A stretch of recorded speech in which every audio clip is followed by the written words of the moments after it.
Everyone, stop right there. You made a fancy $2,000 wedding cake for your sister, and your mom goes on the microphone and loudly declares that's a store-bought cake.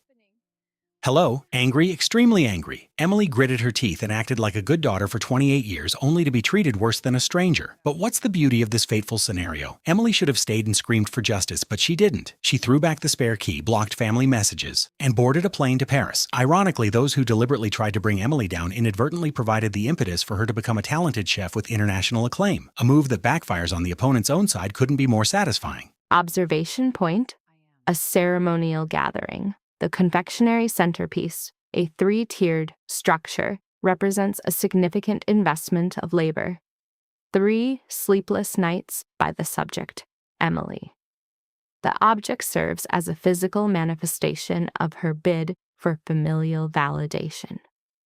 However, at the moment of ritualized documentation, a physical barrier is erected by the maternal figure. The statement, "not you," functions as a verbal severing, triggering an acute cognitive dissonance. The subject's perceived role within the family unit is abruptly reclassified from kin to functionary. Her removal from the historical record of the event is clinical. On the periphery, auditory stimuli from the gathering reinforce a core realization. Her utility to the family system has concluded, rendering her presence obsolete. To understand the subject's psychological fracture, we must examine the preceding environmental pressures. The initial point of distress can be traced to a sartorial choice imposed by the maternal figure: a yellow dress. This was not a random act, but a calculated form of aesthetic marginalization, designed to neutralize the subject's visual presence within the opulent setting. Auditory evidence confirms this hypothesis. The subject overheard the decision-making process, a dialogue between her mother and an aunt, Carol. The mother's statement, "Nobody will be looking at her, she's just part of the scenery," confirms the intent to relegate the subject to the status of an inanimate object. She has, therefore, complied by physically removing herself to an exterior ledge.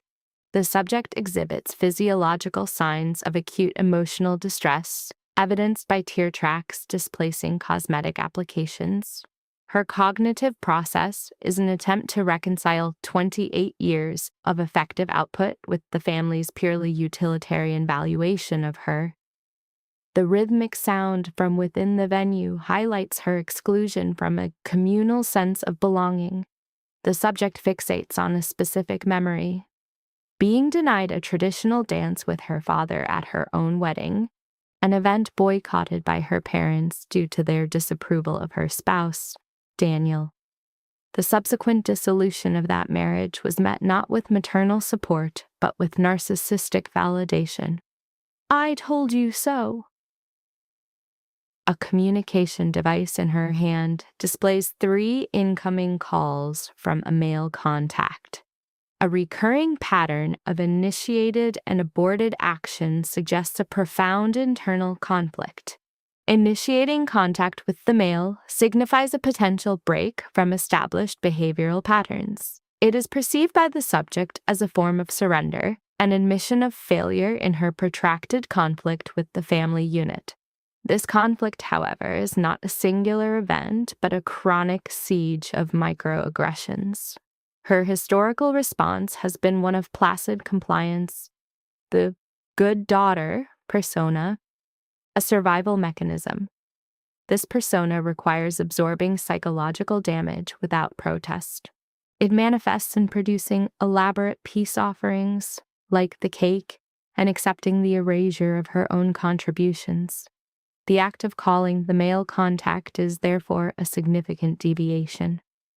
His vocal response, simply stating her name, is processed as a powerful stabilizing agent, creating a focal point of validation in an environment of systemic negation. "Alex, I..." The subject's vocalization is initially fragmented. She exhibits classic avoidance behavior. I'm sorry, this is stupid, I shouldn't have called. This is followed by a rapid, unfiltered disclosure, a cathartic release of suppressed data. Location confirmed. The River Oaks Country Club. Event, her sister's wedding. Reason for distress. Systematic erasure during family introductions and the misappropriation of her labor.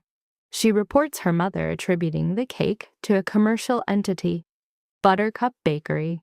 The subject's rhetorical question about announcing her authorship reveals feelings of powerlessness and ingrained subservience. The male contact, Alex, responds not with sympathy, but with a declaration of intent. I'm on my way. No, you don't have to. The subject's protest is perfunctory. The male contact's response is decisive. Emily, I am already in my car. Do not go anywhere. The terminated call initiates a state of psychological turmoil, a conflict between the relief of intervention and the shame of dependency. After only 6 months, this individual now represents her entire external support structure, a precarious position exacerbated by her family's actions tonight. The system then attempts to reassert control. The main entrance opens, releasing sensory information, music, perfume, and a male sibling, Marcus, appears. He is visibly disheveled, and his stated purpose is to retrieve the subject for a ritual involving the cake she produced. The subject, Emily, maintains an averted gaze, a nonverbal act of defiance. Tell her to manage it herself, or she could try calling the bakery she credited with the work. The brother, Marcus, responds with a dismissive laugh, a common tactic to invalidate the subject's emotional state. Come on, don't start. He pathologizes the mother's behavior as stress-related. Emily counters this with a flat effect, presenting a new piece of evidence. I suppose it was stress that made her look the photographer in the eye and tell him to make sure I wasn't in any of the family portraits. The brother defaults to gaslighting. You're being dramatic. The subject clarifies her position. No, Marcus, I am being erased. There is a profound and meaningful difference. He signals his impatience with a nonverbal cue of exasperation. Look, I really don't have time for one of your scenes right now, okay? Marcus frames her distress as a performance. He attempts to leverage social pressure, implying she will face public scrutiny for her emotional display. Her response is a simple declaration of intent. I'm not crying, I'm leaving. The word leaving provokes a sharp, threatened reaction from him, as it signals a loss of control for the family system.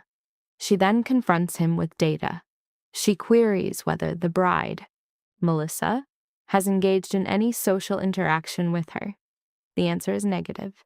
She quantifies her unacknowledged labor, 3 nights of work on the wedding cake, resulting in physical pain that required cryotherapy for her hands. I brought in vanilla from Madagascar, chocolate from Belgium, and I used a recipe that took me 2 years to get right. The subject continues to list her contributions, attempting to establish objective value. She recounts an interaction where her sister-in-law, Sarah, intercepted a wedding card containing a monetary gift, treating her as an anonymous guest rather than as family. Marcus exhibits the first sign of discomfort and attempts a weak defense of his wife's actions. The subject rejects this, connecting it to a larger pattern of deliberate psychological abuse, including the mother's choice of dress and the father's failure to acknowledge her presence. She then stands, the movement highlighting the ill-fitting garment chosen to diminish her. I'm done, Marcus. I am resigning from my position as the family ghost. This is a formal declaration of her withdrawal from her assigned role. Her brother's response is to minimize her perception. You're blowing this so far out of proportion. She challenges his assessment with a specific, verifiable event. She asks what their father said during the formal toasts. The brothers' silence serves as confirmation of her account. Emily recounts the memory verbatim. Our daughter, Melissa, followed by an exhaustive list of names that pointedly excluded her own. He never said my name, not once. So you tell me, Marcus, is this an overreaction? At this juncture, the primary antagonist, the mother, Helen, appears. Her appearance is immaculate, a stark contrast to her visible rage. The mother's facial expression is a mask of controlled fury. Emily, what in God's name do you think you're doing? You are creating a scene. Her opening statement is an immediate accusation, a classic projection of blame. Then tell them the truth for once, Emily responds, her tone devoid of emotion. Tell them you have 2 daughters, but that one of them is an optional extra. Helen's features become rigid. This is Melissa's moment, and you will not poison it with your bottomless appetite for drama. Again, the subject's legitimate emotional response is pathologized as drama. This accusation appears to be the final stressor, a critical failure in the subject's long-standing coping mechanisms is observed.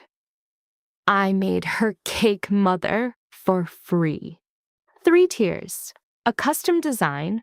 That cake is worth, at a bare minimum, $2,000, and you told your friends you bought it from a shop.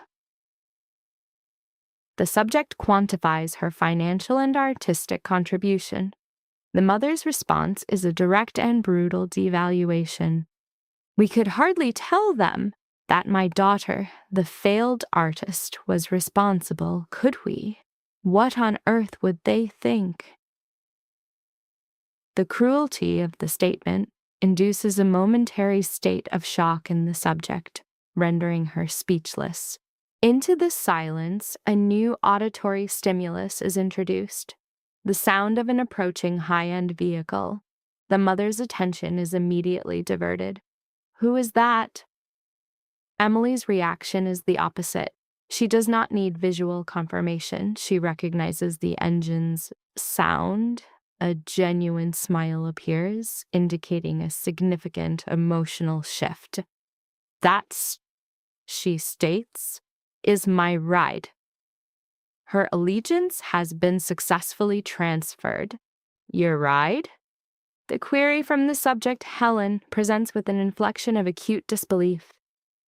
Emily Dawson, you will not disgrace your sister's wedding by leaving with some man. Watch me. The closing of a luxury vehicle door provides a percussive finality to the declaration. Footsteps follow on the pavement, their cadence measured, projecting a somatic confidence that displaces the ambient tension. It is the gait of an individual unfamiliar with self-doubt. The subject, Emily, turns. Alexander Kane is present. His appearance is abrupt, as if he has transitioned from a high-stakes negotiation directly into the patient's acute emotional crisis, entirely unperturbed. The dark suit, sans tie, seems to negate the light, and he projects an aura of command that establishes its own psychological territory. At a height of 6'3", with silvered temples and hyper-vigilant eyes, he manifests the archetype of a man capable of deconstructing an enterprise as a morning routine. A memory file is accessed, dated 6 months prior. A male subject enters a bakery inquiring about lavender, but the subtext of the interaction is the facilitation of a 45-minute monologue from the proprietor, allowing her to articulate her expertise, a reclamation of mastery that her own psyche has long suppressed. In the present, their eye contact is sustained. A clenching of his masseter muscle is observed as he processes the tear streaks on her face. and the disarray of her dress. Emily. His voice functions as a single point of stability within the chaotic emotional field. His focus shifts to her mother, Mrs. Dawson. The matriarch, Helen, physically straightens, a futile gesture of defiance against his dominant presence, and articulates her words with precision.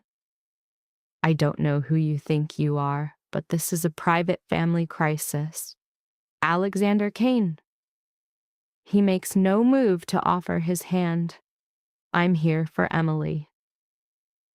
In that moment, a shift is noted in Helen's affect, a rapid, predatory reevaluation that Emily registers with visceral recognition. This is the precise expression her mother exhibits when performing a rapid, cost-benefit analysis of a new asset, instantly recalibrating her entire behavioral strategy. The Kanes are not a family in the traditional sense. They are a Houston dynasty. Their influence, a dominant network spanning real estate, energy, and technology. Alexander is the embodiment of the power Helen has pathologically pursued her entire life. Oh! Helen's vocal tone modulates, now coated in a saccharine, manipulative sweetness. Mr. Kane, what an absolutely delightful surprise! I had no idea you were an acquaintance of my Emily. We are. A hand is placed on the small of Emily's back, its pressure firm, a grounding tactile input through the synthetic satin. And we're leaving. Leaving? The smile on Helen's face is fixed, but her eyes display a marked coldness like chips of ice. You two can't possibly go before the cake. Emily made it, you know. Our little baker.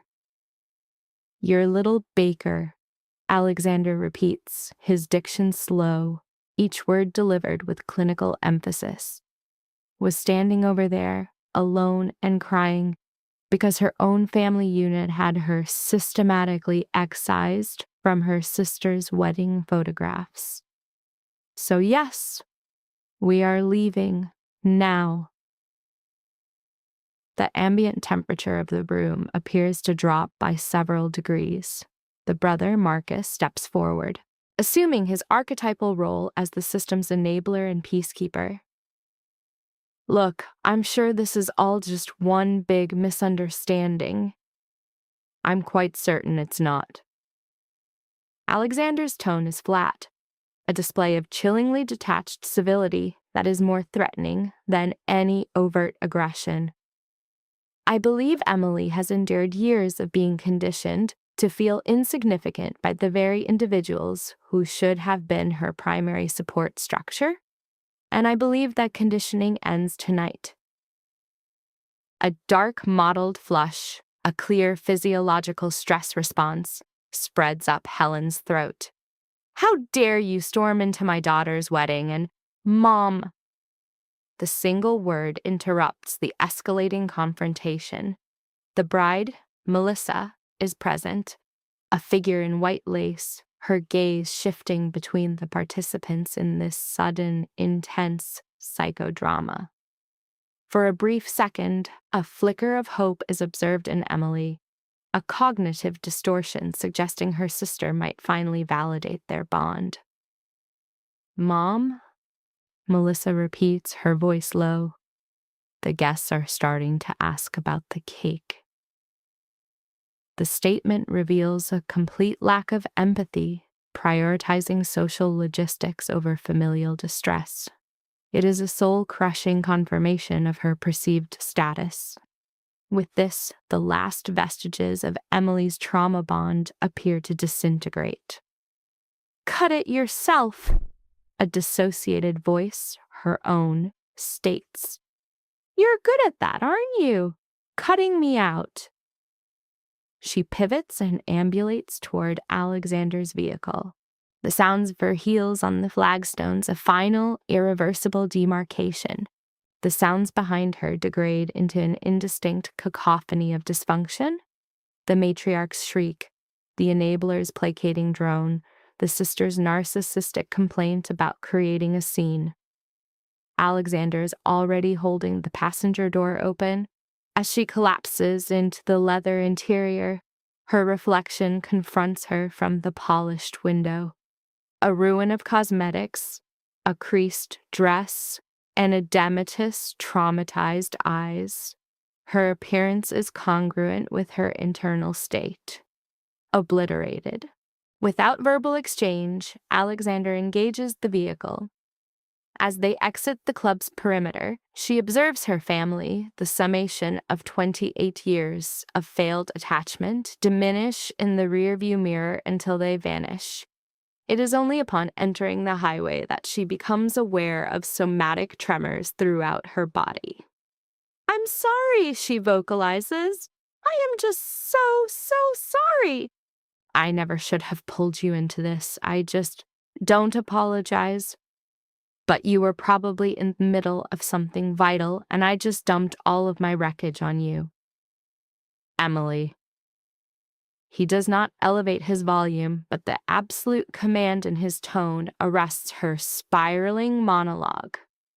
"You are not wreckage. You are not a disruption. You are not a problem to be handled." The words are delivered like foundational statements, solid and objective. "Then what am I?" The ensuing silence is protracted as he navigates the dark roadway, his profile rigid. When he finally responds, his voice is raw with undeniable conviction. "You are the woman who becomes incandescent when she describes the molecular difference between French and Italian buttercream. You're the one who remembers I drink my coffee black but still insists it's a crime against the bean. You are someone who is owed infinitely more than a family that treats your presence as an afterthought." The lacrimal response resumes, but its quality has shifted. These are not tears of fragmentation, but of a profound and painful psychological release. "I made her that cake," she whispers, her voice a thin filament of sound. 3 tears. It was infused with champagne, filled with raspberry preserves and frosted with vanilla bean. I spent 6 hours making sugar roses, by hand. And she didn't look at me tonight. Not once. I know. How could you know? Because for 6 months I've observed you attempting to self-efface in the hope they might finally grant you recognition.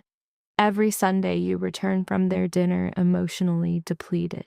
Every holiday where you present a masterpiece and are met with invalidating silence. Every phone call where your mother labels you, the creative one, as if it were a clinical diagnosis.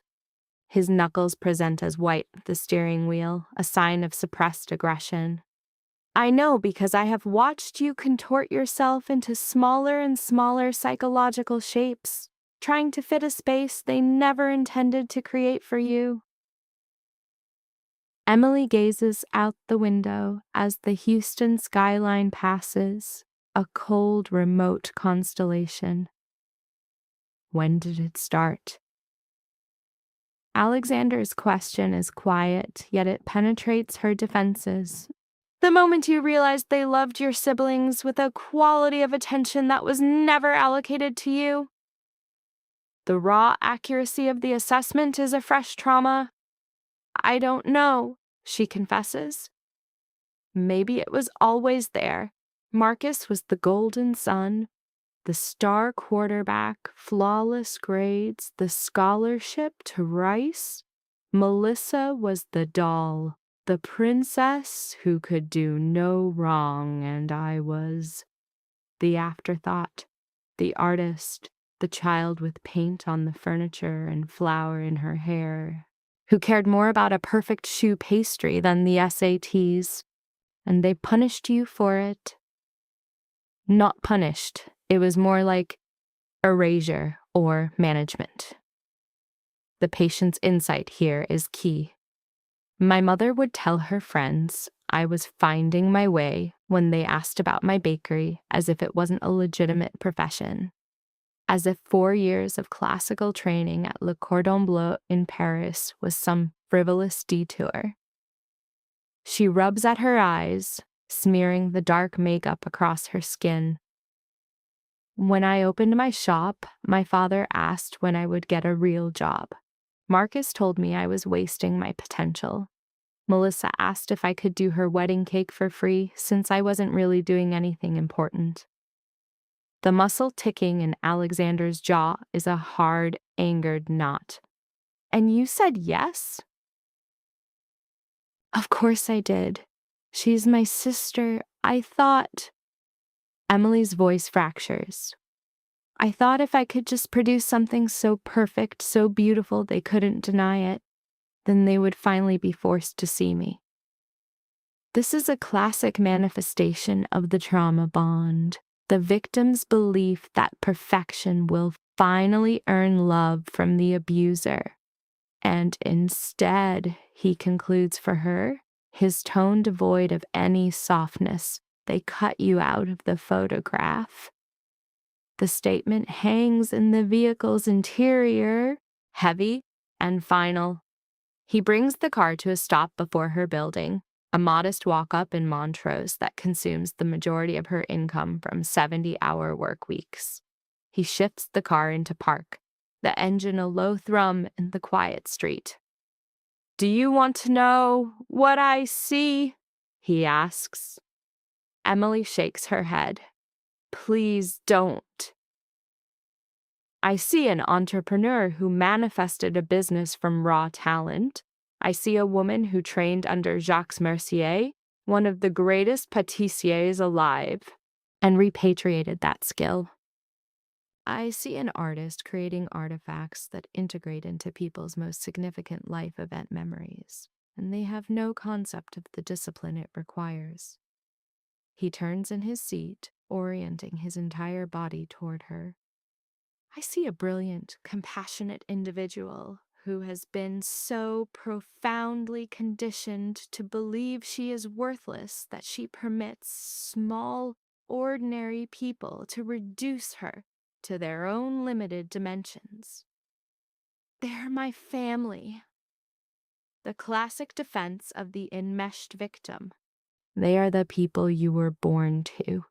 It isn't the same thing.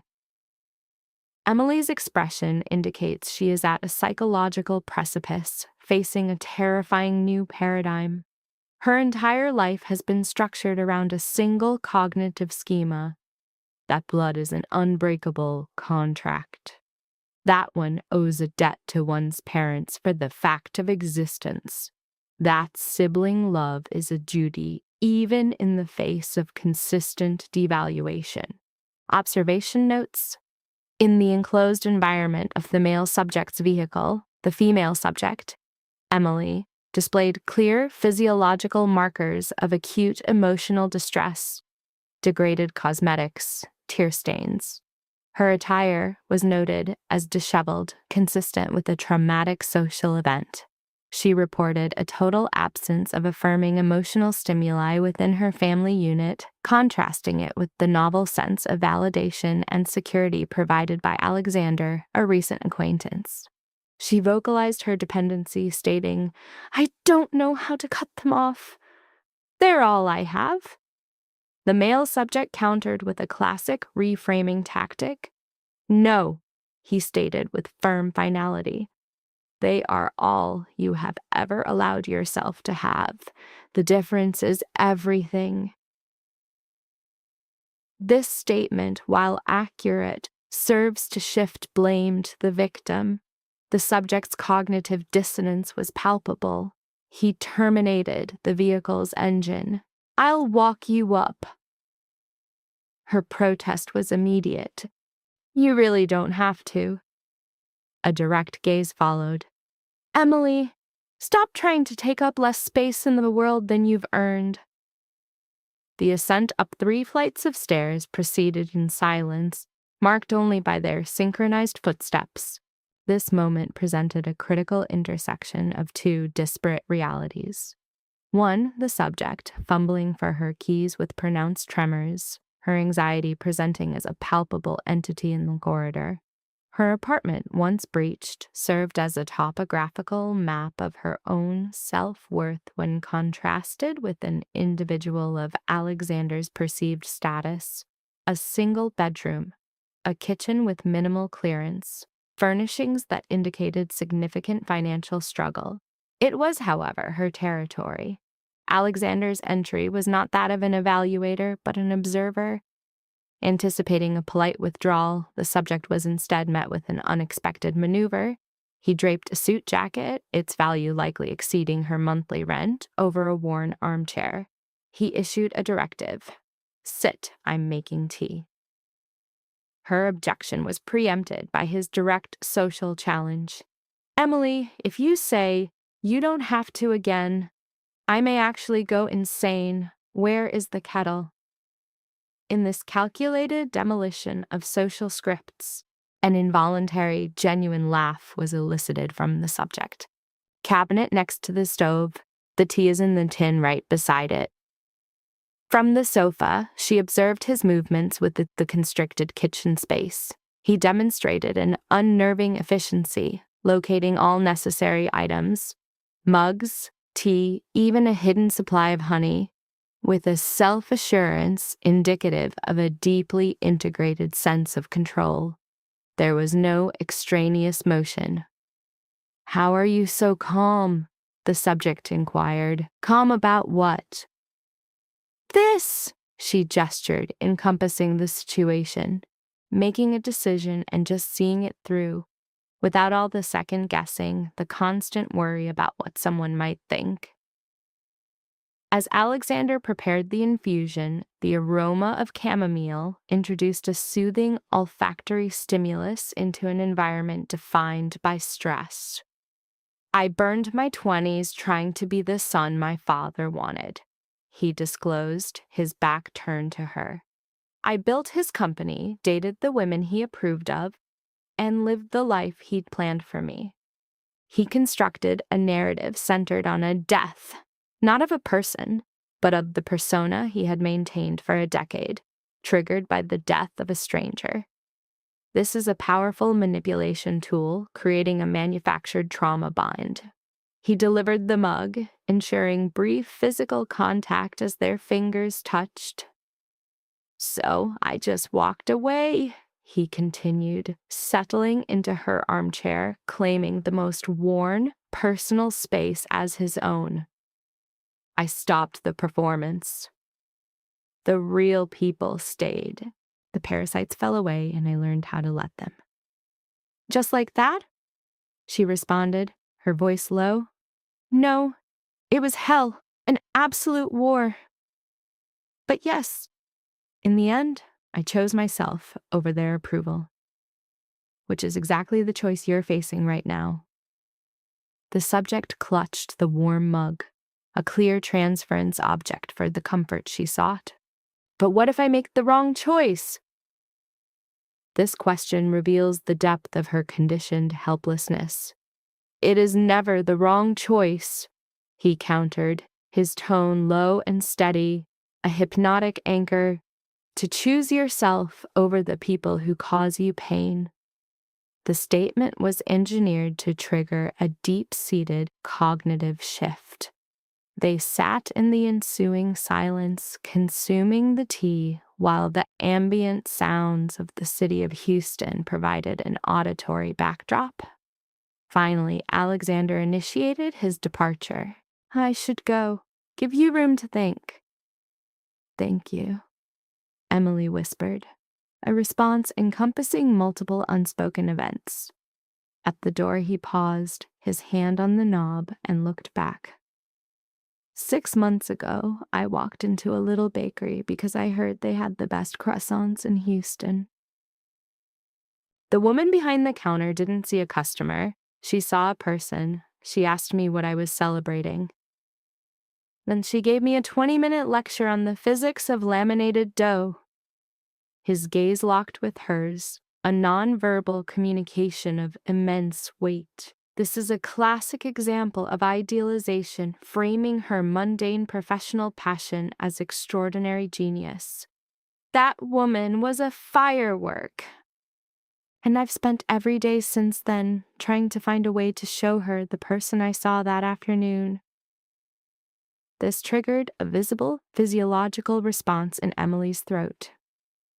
I expect nothing from you, Alexander stated, softening his tone. I know you're in the middle of a war. You don't need another battle. But I need you to know this. You are not invisible. You are not worthless. And you are not someone who deserves to be treated like garbage by the people who were supposed to love you most. His exit was timed for maximum impact, leaving before she could formulate a reply. The subject remained alone, a case study in familial Stockholm syndrome as the psychological impact of the evening's events fully manifested. 28 years, a clinical history of self-diminishment, chasing unattainable standards of approval and subsisting on minimal affection from her primary captors. Her phone buzzed, a sharp auditory intrusion. A text from Marcus. Mom is a mess. You really made a scene tonight. From her mother. I demand an apology. You ruined your sister's wedding. And from Melissa. I can't believe you walked out. So selfish. The subject stared at the screen, anticipating the conditioned response. Pavlovian shame, the compulsive need to apologize and restore the toxic equilibrium. It did not manifest. Instead, a profound psychological exhaustion had taken its place. The programming was beginning to fail.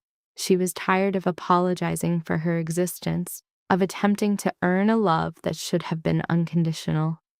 She initiated a new communication, addressing Alexander. Thank you for seeing me. His response was nearly instantaneous. Always. Get some sleep. The subject put down the phone, removed the yellow shoes, symbols of her recent humiliation, and moved toward her bedroom. Tomorrow was designated for constructing a new life, a terrifying process of deprogramming and severing her pathological attachment to a family unit that had determined her to be of no value. Tonight, however, was for psychological disintegration and acceptance that the existing self-structure must be completely shattered before a healthier one can be rebuilt.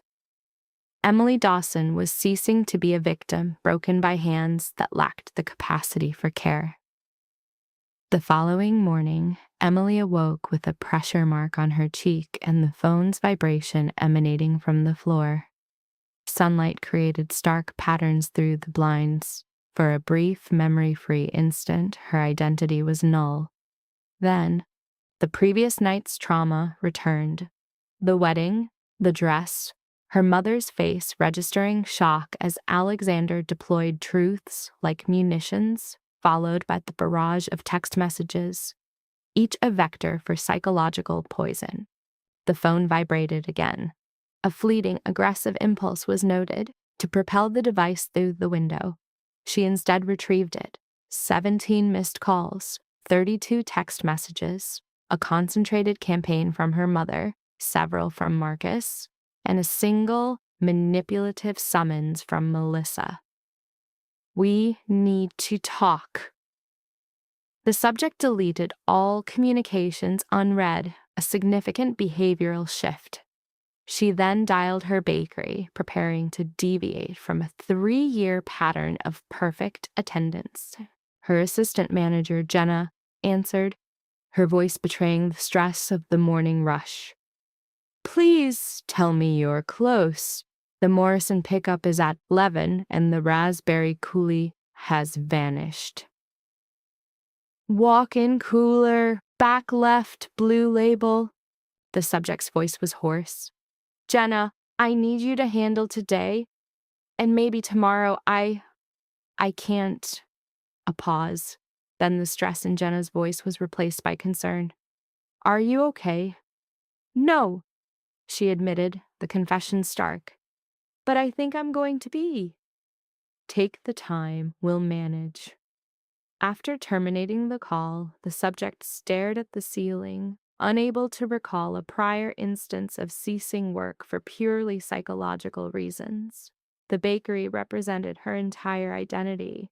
A cycle of rising at 4 a.m., prepping, baking, cleaning, sleeping, and repeating.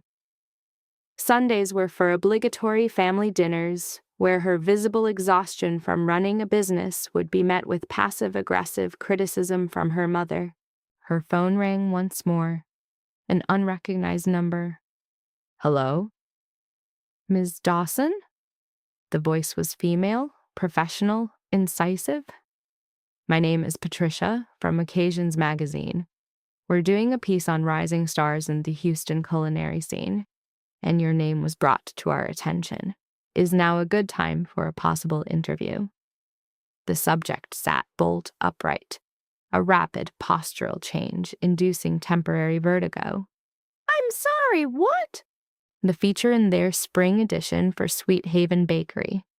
We observed exceptional things, specifically regarding your command of European pastry. Would you be available for a discussion next week? A photographer would also be present. The subject perceived this as a dissociative event. Individuals of her profile are not typically featured in periodicals. May I inquire as to the source of the recommendation? Alexander Kane. He sits on our advisory panel and proposed your name during the last editorial session. His assessment was that you are among the most skilled pastry chefs in the city, and our failure to cover you would be a professional dereliction. The source was, predictably, Alexander. A genuine smile, the first observed in a significant period, manifested on Emily's face. Yes, I am quite interested in an interview. An appointment was scheduled for the following Tuesday. Upon disconnecting, a new psychological state settled over her. Not hope. That construct was too delicate. This was more substantial, more tangible. The framework of a possibility. Her device then vibrated. A text from Alexander. How are you managing? Emily composed the phrase, erased it, recomposed, erased again, before capitulating to the directness of the initial query. The magazine made contact. It was your doing, correct? Affirmative, he replied. You possess a gift. The world should be made aware. Thank you. One does not require thanks for stating a fact. Have you had sustenance? The inquiry remained suspended. Emily noted the time. Noon was approaching, but her stomach was a non-functional knot of anxiety. Not yet. I am bringing lunch. ETA 20 minutes. Every self-preservation protocol in her psyche urged refusal. To assert she was fine, that his savior-like behavior was unnecessary, that she was capable of feeding herself. But the prospect of this apartment, of the walls constricting, of evading her family's calls while submerged in her own ideation, that felt like asphyxiation. Okay. She initiated a shower, remaining under a stream of excessively hot water until her skin flushed a painful red. She emerged, clad in a thin robe, her hair leaving cold trails down her spine, and registered another message from him. From Marcus. Mother demands an apology to Melissa. Contact her.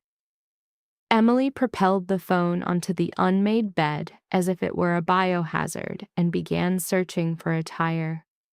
She was struggling with a pair of jeans when a knock came at the door. Not a tentative sound. 3 distinct, deliberate raps. Alexander. She opened the door to find him there, holding 2 paper bags from her preferred Vietnamese restaurant. He was an image of impossible composure in dark jeans and a pressed white shirt, sleeves rolled to his forearms. You remembered, she stated, her focus locked on the food. You mentioned 3 months ago that their photo was the sole remedy for a truly catastrophic day. And I believe last night qualifies under that criterion. He bypassed her, entering the confined space and setting the bags on her kitchen table. I also brought spring rolls.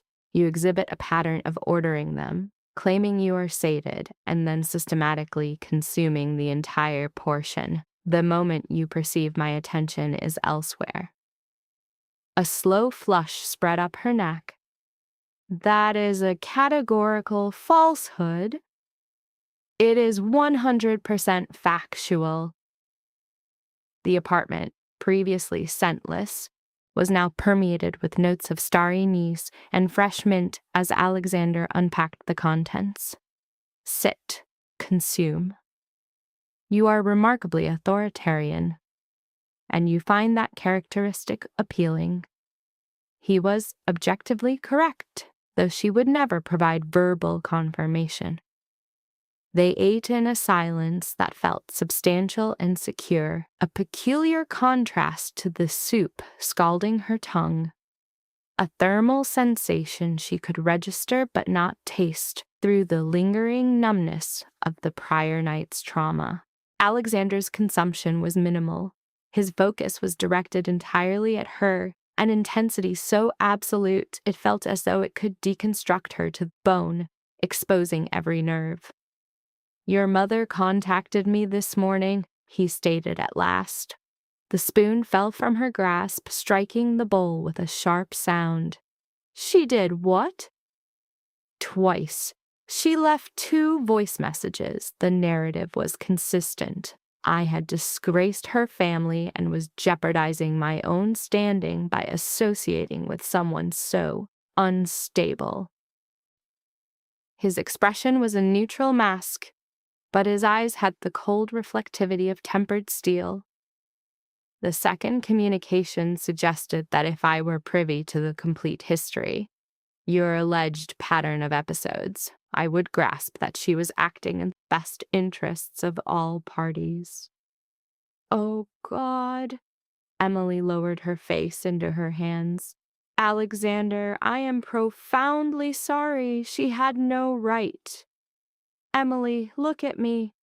She compelled herself to raise her head and meet his gaze. His voice was quiet, with a dangerous lack of inflection.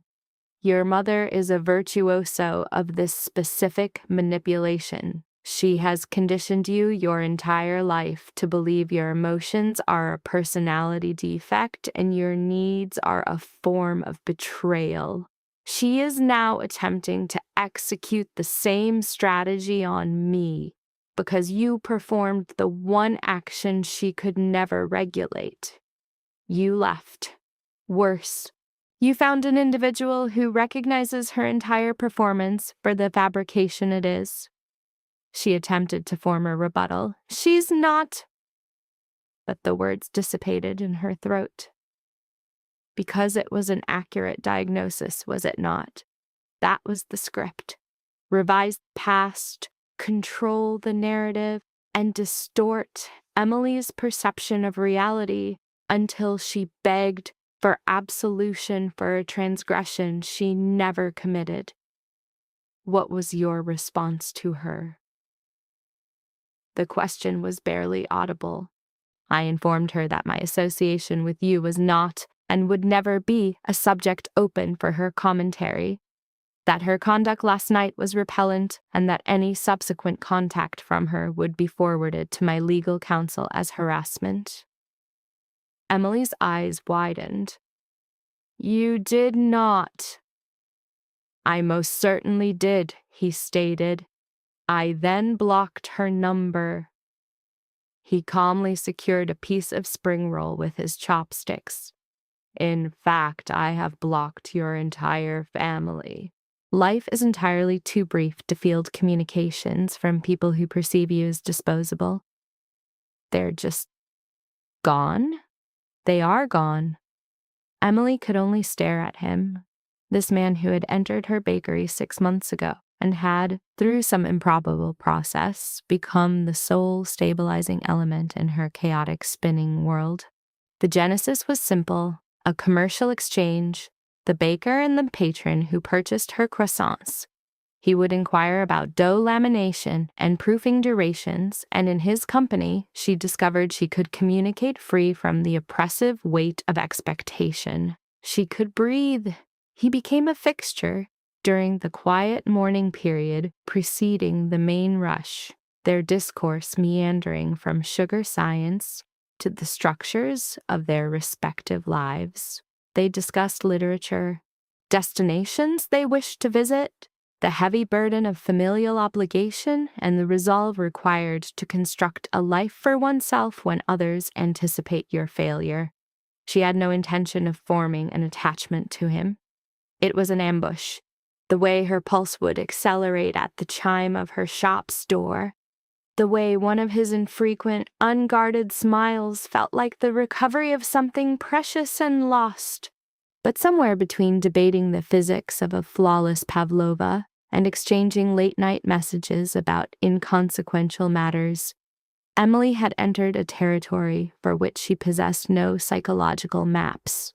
And the most alarming aspect of it? He appeared to be navigating it directly alongside her. Why are you even engaging in this? The question escaped before her internal censor could act. With me, you could have anyone. You possess the financial resources. They influence. You are... She made an indistinct gesture encompassing his entire being. You. And I am a baker whose own family views her as a liability. Alexander placed his chopsticks down, a deliberate action that punctuated the conversation. He leaned forward, his gaze unwavering. 6 months ago, I entered your establishment because my assistant indicated you served a decent cup of coffee. I was between appointments, operating on residual energy. Perhaps 3 hours of sleep after finalizing a deal in Singapore through the night. You assessed my condition and stated, you require more than caffeine. When did you last consume actual food? Emily remembered.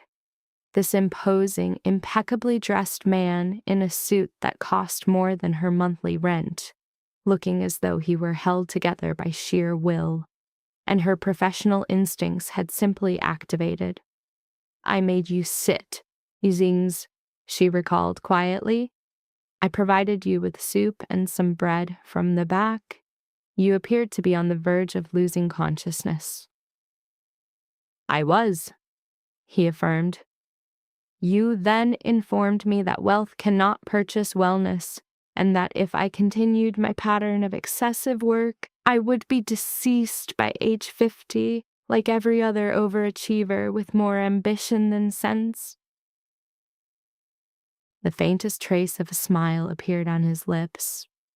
No one had communicated with me with that level of candor in years, as if I were a person, not a professional title. So he returned, the following day and the day after that, because being in her presence felt like occupying a space devoid of pretense. I'm a catastrophe, Emily whispered, the words tasting of shame. You're human. There is a significant distinction. He reached across the table, his thumb tracing the delicate structure of her hand. You want to know why I engage? Because you were the first individual in a decade who made me feel I could simply exist. Because you understand my morbid jokes and challenge my rationalizations and perceive something in me beyond a walking financial statement.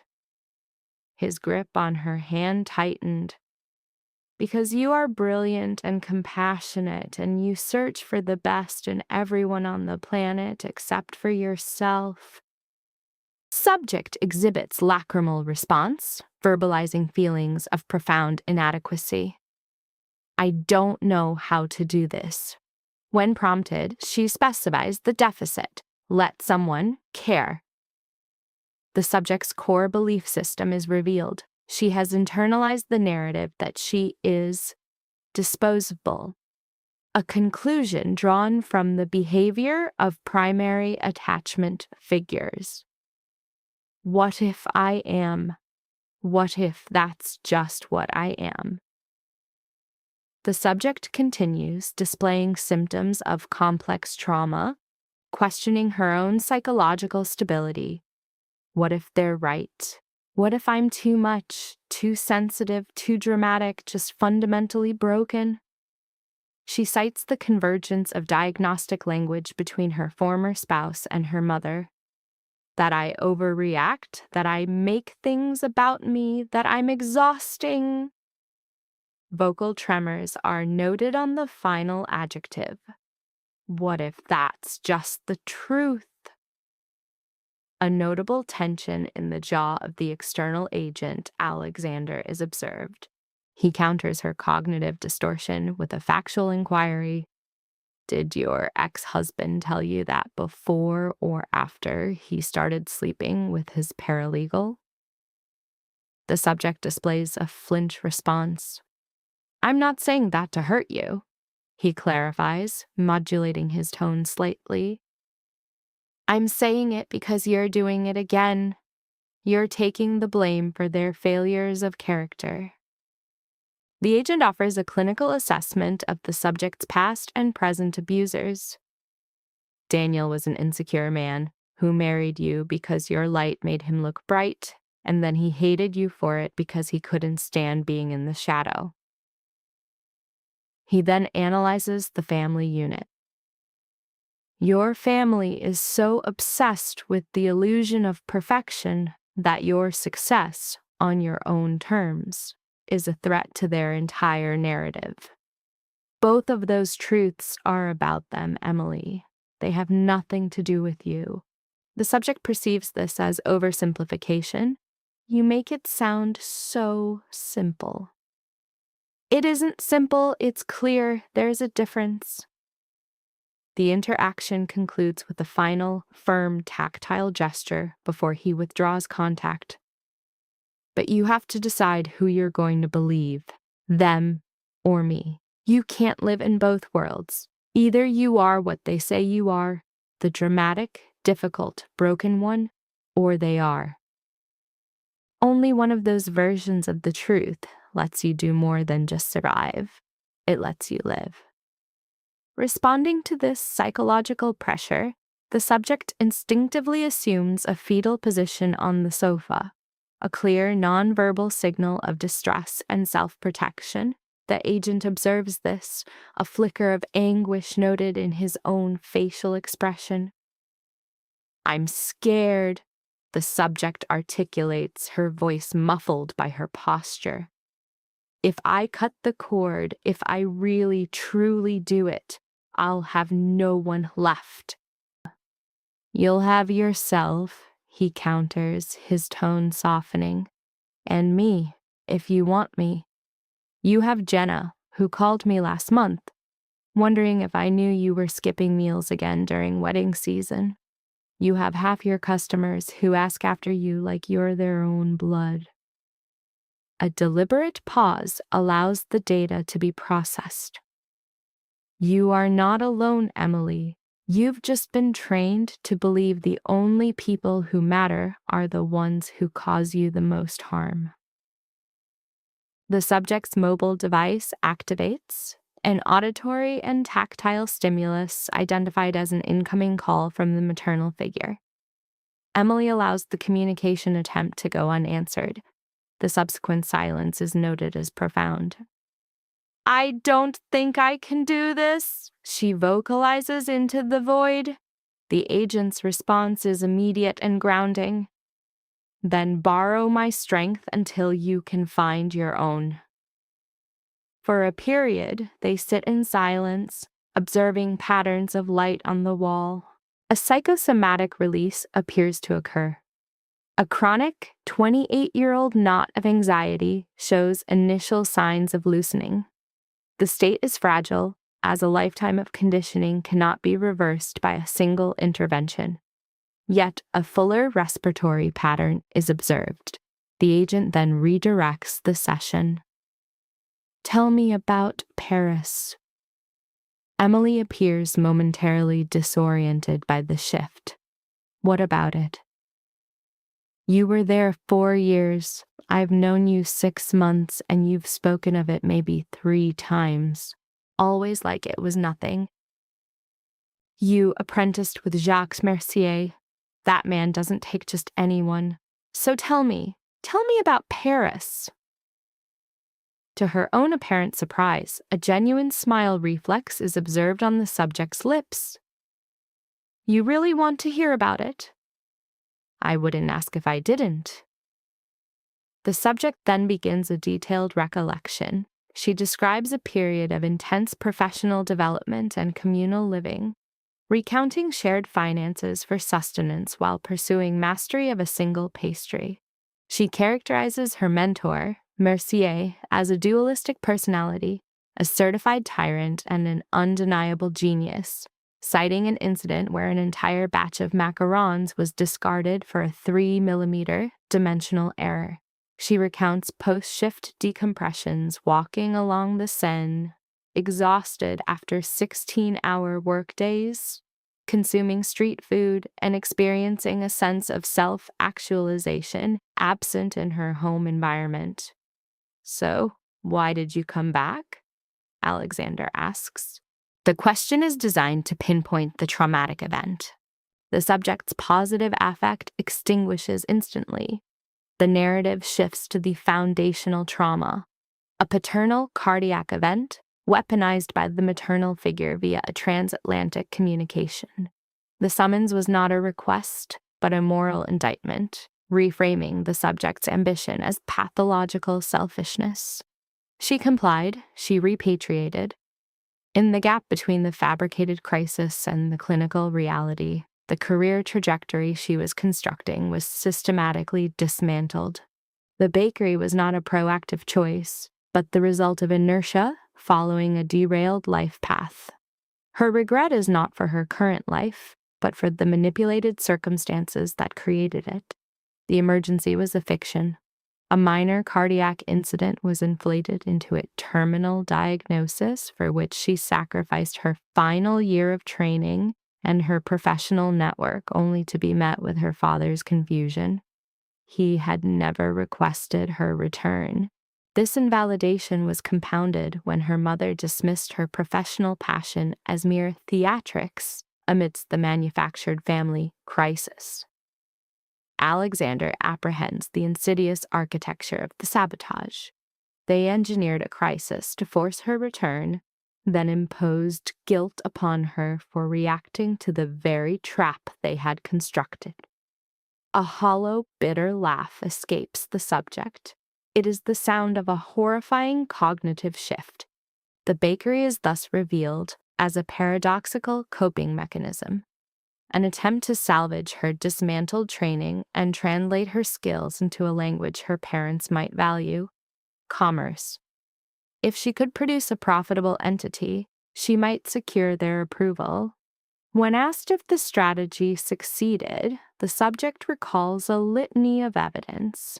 Her mother labeling her profession catering, her father questioning its financial solvency, her brother calling it a cute little hobby. The answer is a choked, almost inaudible no. Within their framework, she is and has always been a failure. Alexander redirects, bypassing the subject's present limitations. He poses a hypothetical. Absent all financial, familial, and social pressures, what would she do? The question is perceived as fantastical. He insists. For a moment, she allows the visualization, a scenario free from external judgment. The impulse is toward continued learning and mastery, a return to Paris, or perhaps new stimuli, Copenhagen, Tokyo, São Paulo. She envisions herself as a novice again, absorbing new methodologies from masters, seeking challenges unavailable in her current confinement. The vision clarifies. She would not merely open a retail space, but establish an institution for pedagogy and collaboration. A studio to create, not just to sell. But the present reality reasserts itself with punishing force. The dream dissolves. Her current enterprise is barely solvent, not from a lack of skill, but due to a toxic symbiosis. She provides her labor pro bono to a family that offers no support. The confession emerges, a final rupture of repressed data. The previous year presents a catalog of exploitation, birthday cakes for her brother Marcus's children, a dessert buffet for a cousin's baby shower, her sister Melissa's engagement party, and aunt's retirement luncheon. The list is extensive enough to require active cognitive suppression. Every item was provided without charge under the implicit familial mandate against invoicing relatives. The operational costs, however, are not subject to blood ties. Her life has become a 7-day-a-week struggle for fiscal survival. Alexander's expression becomes severe. He insists on a quantification of the damages, the cost of materials and labor. The mental calculation induces a visceral nausea in the subject. $12,000, perhaps $15,000. And their initial investment in her enterprise, $0. Her mother had framed the lack of support as a character-building exercise, a chance to learn some responsibility. The subject reports a memory surfacing with the impact of a physical assault, triggering acute cognitive dissonance. The catalyst for this state is her mother's history of selective generosity. A $50,000 investment for Marcus, a fully funded wedding for Melissa. Alexander's interjection, delivered with clinical coldness, interrupts the subject's reflexive defense of her abusers. It is a textbook trauma bond response. They aren't bad people, she begins, a conditioned appeal for leniency. He dissects the pattern with surgical precision. Systematically demolish your self-worth, bleed you dry, and treat your professional skills like a free-for-all. His anger escalates, filling the space. This has a name. It's financial abuse. What they are doing to you is not love. It's a textbook case of exploitation. The diagnosis hangs in the air, a verdict. She attempts one last rationalization, but he neutralizes it with a single diagnostic question. When did her siblings last initiate contact without an associated request? The resultant silence is the confirmation. When was the last time your mother said, "Thank you"? The atmospheric pressure in the room seems to increase. When did your father ever, even once, say he was proud of you? This probe strikes the foundational trauma. A psychic structure deep within the subject fractures. Stop! He clarifies his intent is not to inflict pain. Well, you are. She is now on her feet, arms wrapped around her torso, in a protective gesture, attempting to physically contain her own psychological fragmentation. You're saying all the things I already know, all the things I have to bury just to get through the day. You're giving them a voice and making them real, and I can't. Before the thought completes, he closes the distance, initiating physical contact. After a moment of rigid resistance, a final autonomic fight response, her defenses collapse entirely. The long-suppressed grief erupts in a storm of agonizing visceral vocalizations. He offers no placating verbalizations. He simply provides a stable physical anchor as she undergoes a total and necessary emotional disintegration. One of his hands applies grounding pressure to her lower back. The other supports the base of her skull with a notable degree of care. I hate them, she vocalizes between convulsions. I hate that I still think if I just try harder, make myself smaller, do more, I know. The admission feels like a confession of profound weakness. It's primal, he counters, his voice a low vibration against her. Reason is a fragile defense against the instinctual need for your family's approval. The heart has no logic. Then what does it have? It has grief, he states. You let the tide come in, the fury, the sorrow, all of it. And then slowly, piece by piece, the need recedes. It finds a quieter place to live. It never vanishes completely, but it stops being the thing that steers your life. She pulls away enough to bring his features into a tear-blurred focus. Is that what it was like with your father? A guarded expression descends over Alexander's features. This subject is a closed file. She has only anecdotal data, a controlling patriarch, a figure of perpetual disapproval. She's aware that Alexander pursued this unattainable validation for most of his life before severing the connection. Yes, he confirms, his vocal tone dropping. It took 5 years after he died for me to stop staging the arguments in my head, creating these phantom scenes where he would finally say he was proud. It took another 3 to accept that the scene would never exist, not even in my own mind. He was simply incapable of giving the one thing I was born wanting from him.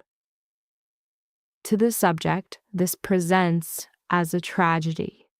No, it's liberation, he corrects her immediately.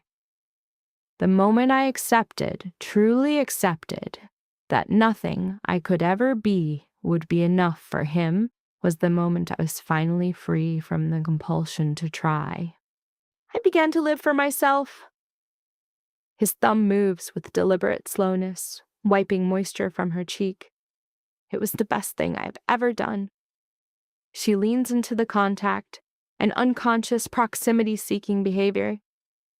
I don't know if I'm that strong. You misjudge your own power. You called me last night instead of letting the silence win. You erased their words this morning instead of letting the poison seep back in. You're already fighting this war, Emily. Battle by battle. Her phone vibrates. Melissa. The subject stares at the illuminated screen, feeling the powerful draw of long-term conditioning, the compulsion to answer, to de-escalate, to accept blame. Instead, her digit rejects the call. She then depresses the power button until the screen becomes a non-responsive black surface. There, she whispers, the sound fragile. How's that for strong? A smile alters Alexander's expression, the kind that finally reaches his eyes. It's a beginning. The remainder of the afternoon proceeds within the controlled environment of her apartment. He clears the meal debris while she reads a narrative aloud from a magazine. A low-level debate about the role of lipids in cake batter provides a brief interval of normalcy. As the ambient light fades and he speaks of departing, the impending silence feels like a preemptive sensory deprivation. Thank you, she says at the door, for lunch, for listening, for not recoiling when you saw the full scope of my family's madness. Emily. The way he speaks her name has a stabilizing quality. I am not going anywhere. I don't care how deep this rabbit hole goes. She voices her skepticism. I am saying it because it is true. He inclines his head, his gaze locking with hers, creating a palpable connection. For the last 6 months, I have been watching you. The real person underneath the flawless performance you stage for an audience that will never applaud. And that person, she is worth fighting for, even if she is the last one to see it. A brief, soft kiss to her forehead sends a somatic shock through her system. Then he is gone. Emily engages the deadbolt. The sound sharp in the new emptiness and leans against the door. Her cardiac rhythm is rapid, erratic. Her phone is reactivated. 23 new text-based messages, 11 missed calls. But where this stimuli would typically induce an acute anxiety response, there is only a profound, hollow exhaustion. She is depleted from the performance, from the psychic contortions, from having her value judged by those who demonstrated none for her. And then Emily executed an action she had never, in her entire life, permitted herself to conceptualize. With trembling fingers, she accessed the family group chat and established a firm boundary. I am taking some time for myself. I need you to not contact me. I will reach out when I am ready. Before cognitive dissonance could reverse the action, she transmitted the message. The retaliation was immediate. Her mother demanding instant compliance, Marcus with accusations of histrionics, and Melissa with language engineered for maximum psychological damage. Emily muted the thread and placed the phone face down. She retired to her room at 19:30 hours, pulled the covers over her head, and entered a 14-hour sleep cycle. Upon waking, the world had not ceased to exist. The sun was present. The low-frequency hum of Houston traffic was audible outside her window. And for the first time on record, the subject, Emily Dawson, experienced the emergence of a fragile new cognition, that she might not be required to apologize for her own existence. It was not a resolution, far from it, but it was a data point. 3 days later, Emily re-entered her bakery with the residual somatic effects of a significant traumatic event. Jenna acknowledges her presence, says nothing, and begins to brew fresh coffee. This nonverbal attunement is precisely why Emily hired her 2 years prior. That big cinnamon roll order went out without a hitch, Jenna reports, sliding a mug across the counter. Raspberry puree was right where you said it would be. And we got 2 new custom orders, a 50th anniversary, and a huge corporate event downtown. Good. That's very good. Emily enclosed her hands around the ceramic vessel, inhaling the olfactory signatures of her own territory. Flour, sugar, latent vanilla. This establishment was hers with a finality nothing else had ever been. She had constructed it from nothing, a behavioral protest against a consensus that advised her to be realistic. Are you okay, boss? Jenna was leaning against the display case, her concern appearing genuine. Getting there. Emily ingested the high-temperature coffee. Did anyone call for me? Your mom twice. I told her you were unavailable. Jenna pauses. She was not happy. She never is. Emily set the mug down. Thank you for that. I know this was sudden. You haven't taken a day off, not a single one. I figured it had to be bad. Jenna hesitates. Your sister's wedding? Emily had verbalized her distress about it for weeks. The Baroque cake she was coerced into creating through emotional leverage. She gives a small, sharp nod. You want to talk about it? Not in a million years. Yeah, figured. Anyway, the anniversary cake prep list is made, and I started the corporate stuff. 3 dozen mixed pastries due Saturday. She sanitizes the counter. Oh, and some guy came by yesterday. Asked about private lessons. Emily blinked. Lessons? Yeah, said he wants to learn classic French baking. He left his card. From the observation point behind the register, the subject, Jenna, facilitates the initial contact, passing a card across the counter. The client was, in her words, serious, offering payment without negotiation, a primary indicator of intent. The subject, Emily, retrieved the artifact. Its physical properties, high-density cardstock, minimalist typography, are consistent with a carefully constructed persona of power and influence. David Chen. The name was followed only by contact data. No title, no affiliation. A blank slate. The subject secretes the card and returns to her work, a clear demonstration of a displacement activity used to manage acute anxiety. By midday, she has produced 4 cake layers and 2 distinct buttercreams. She is immersed in the preparation of a dark chocolate ganache when the bell signals an arrival. A conditioned response is noted. She does not need visual confirmation to identify the new variable. Alexander.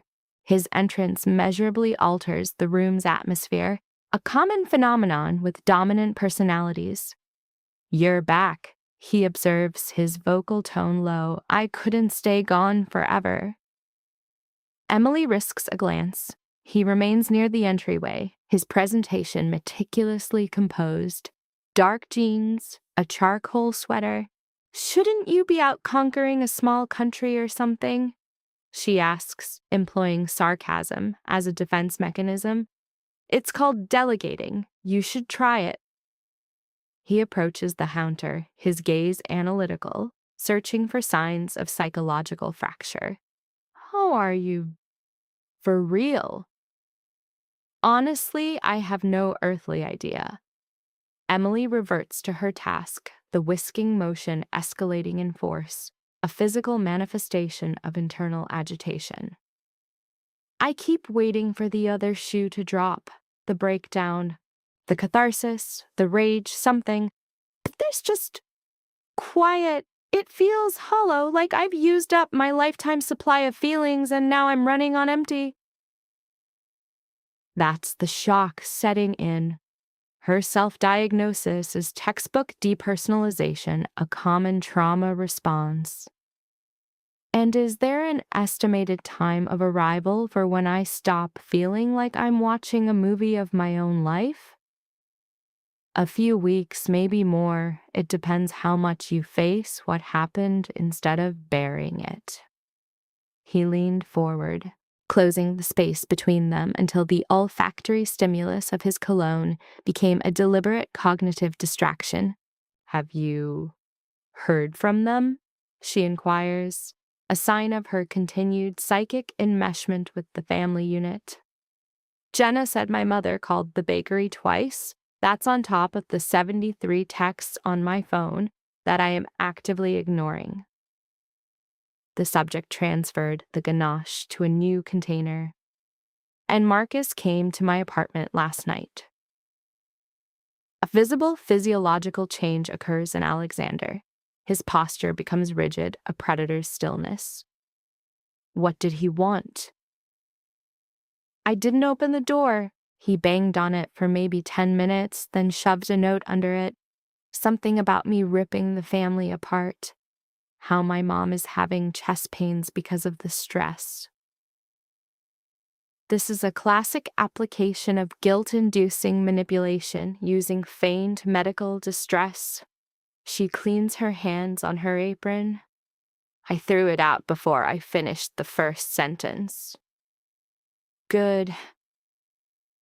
"It doesn't feel good," she confessed, her voice lowering. "It feels monstrous." Or, "You're enforcing a boundary with people who have never had one. To them, a boundary will always feel like an attack." He reaches across the counter, his hand covering hers. A tactical application of physical touch to establish a grounding, authoritative connection. But you are doing it. That requires a strength I can't even imagine. He is reinforcing her behavior, validating her separation from the family unit, which serves to increase her dependency on him. Emily displays a desire to internalize this validation, but is instead overwhelmed by conditioned guilt, a psychosomatic nausea linked to the digital notifications from her abusers. The bell chimes, an external stimulus interrupting the session. A customer, a woman in athletic wear. Emily's hand retracts from Alexander's as a professional persona is rapidly engaged, a form of psychological armor. She discusses product details, buttercream, ganache, logistics, as if her psychic equilibrium had not just been compromised. After the transaction is complete, Alexander is still present. He is observing her with an intensity designed to penetrate the defensive facade. What? The word is an involuntary defense, sharp and brittle.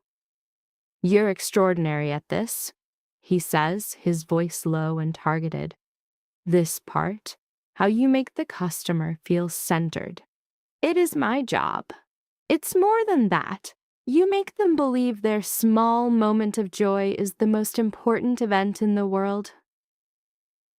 He analyzes her behavior, framing a professional skill as a deep-seated pathology. You do it for all of them, for every soul that walks through that door, for everyone but yourself. The subject resumes a cleaning task that is already complete, another displacement activity. So, what's the play here? Are you just dropping by for some unsolicited psychoanalysis? Both. Alexander produces an envelope, placing it on the counter. Open it. If this is some kind of offering born of pity, it's not currency, just open it. With observable hesitation, the subject dries her hands and opens the envelope.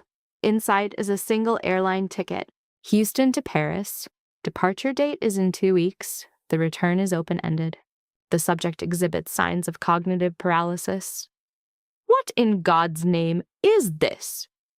Alexander's voice is tonally flat, a calculated projection of absolute control. You told me that if you could do anything, you would return to Paris, that you would learn from the masters. You would perfect what you do. He physically moves the ticket toward her, an offering that is also a command. So, go. A report of vestibular disturbance is inferred. I can't just... Alexander, this is madness. I have this shop. I have responsibilities. I can't just walk away from my entire life. You are not walking away from anything.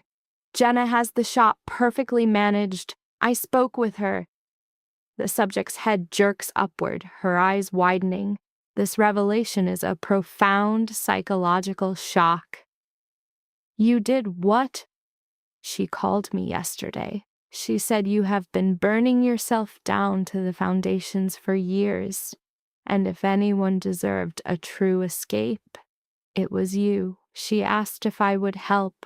He performs a slight shrug, minimizing the significance of his intervention. This is my help. By purchasing me a ticket to Europe without so much as asking.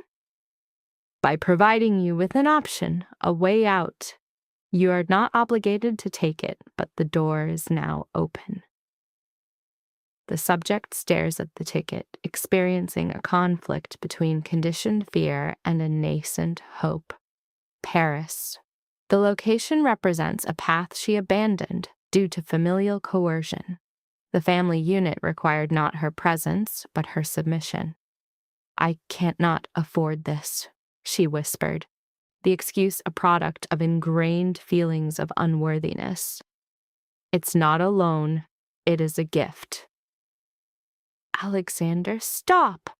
Don't say another word, just... At this moment, he initiates a physical maneuver. He moves around the counter, physically cornering her against a prep table, eliminating her avenues of retreat. I possess more wealth than I could burn through in 3 lifetimes, he states, his voice dropping to a low murmur engineered for maximum psychological impact. So money that came from a father who used every dollar as a leash. For a decade, I have been trying to find one single way to make it mean something good. His hand comes up to her face, his thumb tracing her cheekbone in a gesture of ownership. You have value, he says. the words delivered as a whisper. Your talent has value. Your ambition has value. And if I can use this tainted money to help someone I believe in find their own genius, that is not charity. It is an investment. Here, he reframes a power play as a noble act, positioning himself as a patron, a discoverer of talent. An investment in what? She asks, her breathing shallow. In you. In the person you could be if you would only stop allowing others to convince you that you should remain small. His eye contact is unwavering, a hypnotic technique. Go to Paris, learn everything, breathe it in, discover who Emily Dawson is when she is not killing herself for the love of people who cannot give it. And then you return here and you build an empire of your own. He is implanting a new life narrative, one in which he is the central catalyst. Tears begin to form. What if I fail? Then you fail. You learn what you can, you fly home, and you begin the next thing. But you will have tried. His other hand grips her waist, not as a caress, but as a physical anchor. You have spent your entire life managing their expectations, terrified of letting them down. You must see this. Those people are already disappointed in you for the simple crime of daring to exist for yourself. So what exactly do you have left to lose? Everything, she breathed. The word is barely audible. Nothing. The subject's thoughts are in a state of chaotic conflict. I need to think. Of course. Alexander retracts his touch, a calculated move to grant her the illusion of control. But do not think for too long. That flight leaves in 2 weeks. He then turns and departs. The bell signals his exit, leaving the subject alone, clutching the object of her manipulation, a ticket that represents a life she had been conditioned to suppress. The initial fractures in her psychological foundation are now visible. Subject's routine functions ceased in the hours following the primary stimulus event. A dissociative state is observed, characterized by automatism in professional duties, while cognitive processes fixated on a transatlantic locus, Paris. This fixation presented as a psychosomatic ache, an indicator of profound unresolved trauma and ambition. The subject faced a binary choice: regression to a fragile, self-policed homeostasis in her current environment, Houston, or progression towards the source of the initial trauma. By 1830 hours, the psychological stress manifested physically as uncontrollable tremors. The associate, Jenna, discovered the subject in a fetal position within a refrigerated unit, a state of complete psychological shutdown. Her intervention was immediate and directive. "Oh, hell no, we're not doing this." Despite a significant size disparity, the associate, Jenna, demonstrated the physical capacity to move the subject, indicative of a high-stress adrenaline response. Her verbal commands were clear and designed to reorient the subject: ingestion of non-sugary nutrients and forced verbalization. Subject, Emily's claim of being fine is a textbook case of denial, contradicted by her physical location in a commercial freezer. 20 minutes later, the subject was presented with a chemical depressant, a margarita, and thermal stimuli, enchiladas. The associate assumed the role of interrogator. Subject's confession regarding the plane ticket from the male figure, Alexander, was delivered with a flat effect. Paris. The associate's physiological reaction, raised eyebrows, registered the gravity of this new variable. Subject's attempt to classify the relationship as complicated was promptly re-diagnosed by the associate. "You're in love with him." Subject denied the assertion. The denial was irrelevant. The associate's analysis was brutally direct, observing the subject's nonverbal cues as civic monument luminosity, as clear evidence of attachment. She further noted the male subject's reciprocal gaze, suggesting a high degree of mutual fixation. The core issue was then solicited. Subject Emily presented a triad of distorted cognitions, familial rejection, emotional instability, and the perception of the Paris trip as an irresponsible fantasy. The associate systematically dismantled these fallacies. 1. The family's reaction was not hatred, but a response to the severing of manipulative control, puppet strings. 2. The subject's business was financially stable, an objective fact contradicting the subject's feelings of dependency. The associate's third point reframed the event not as flight, but as a potential vector for psychological progress. Subject Emily's lack of a verbal counter-argument signaled a breach in her defense mechanisms. The associate then leveraged a known psychophysiological trigger, the word Paris, and its effect on the subject's demeanor, equating it to the memory of unrestricted respiration. The ticket was presented not as a gift, but as a tangible link to a state of psychological well-being. The associate identified the subject's resistance as an internalized prohibition against epic second chances, a belief system likely instilled by the family unit. The directive was clear: it's time to stop listening to ghosts.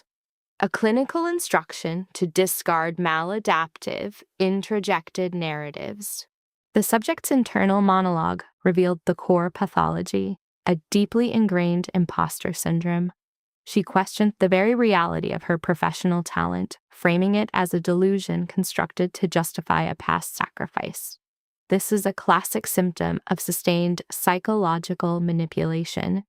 The associate's counter-argument served as a direct therapeutic intervention, providing external validation and identifying the source of the pathology. And for 28 years, they have trained you to believe that your very best would never be good enough. This statement triggered a catharsis. A rusted-shut piece of machinery breaking free is the subject's metaphor for the sudden collapse of a long-held, trauma-induced cognitive structure. The subject verbalized her fear, a healthy sign of re-engagement with reality. The associate validated the emotion, framing it as evidence of the situation's significance. A plan was then formulated, transforming the impulsive flight into a structured strategy. The reemergence of hope in the subject's psyche is noted as a significant positive development. However, upon re-entering her private domicile, this nascent emotional state was immediately extinguished. A foreign presence was detected. The primary antagonist, her mother, Helen, had breached the perimeter, triggering an instantaneous regression to the subject's baseline state of conditioned dread. The figure in the room was identified as the subject's mother. Her presence, statuesque and rigid, immediately reversed the subject's recent psychological progress. The initial exchange focused on the mother's illicit entry, a clear boundary violation justified by a past caretaking event. The mother's vocal tone was calm and measured, a known precursor to psychological manipulation disguised as maternal concern. The command, "Emily, sit down," was an attempt to reestablish the dominant submissive dynamic. The subject's refusal marked a pivotal moment of defiance. A flicker of shock in the mother's eyes, a narcissistic injury was observed before her mask of feigned solicitude was restored. The mother initiated a classic gaslighting sequence. She framed her intrusion as an act of concern, recasting the subject's attempts at individuation as a scene and a melodramatic text.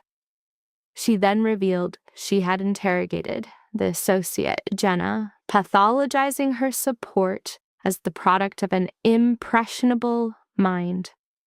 The mother's primary strategy was to isolate the subject by framing the male figure, Alexander, as a malign influence attempting to cut you off from your own family. With this projection of her own manipulative behavior onto others is typical. The subject's response was not submission but outrage, a defense of her support system, and a direct accusation against the mother. The subject's vocalizations escalated, showing an uncharacteristic strength as she ordered the antagonist out. The mother's retort, "I will not be spoken to like that," was a predictable assertion of narcissistic authority. Subject Emily's physical action, shoving the handbag toward her mother, was a further escalation of her rebellion. She then verbally articulated the mother's pattern of abuse, invalidating her emotions, "make me feel crazy," and violating her boundaries, "break into my home." The mother deflected with an appeal to transactional attachment. "I gave you everything." A common tactic to induce guilt, the subject countered with a specific, damaging memory. Being deliberately cropped from family photographs, an act of symbolic annihilation. The accusation regarding the photos was dismissed by the mother as melodramatic, a key term in her arsenal of emotional invalidation. The subject's demand to cease using the word signified a refusal to accept the manipulative framing any longer. Her monologue provided a concise and accurate self-diagnosis, a lifetime of contorting her personality into a false self to gain maternal approval, a self that was quiet enough, small enough, useful enough. She concluded that the mother did not desire a daughter, but an inanimate object to be controlled, a doll. This is a perfect articulation of her role as a narcissistic extension.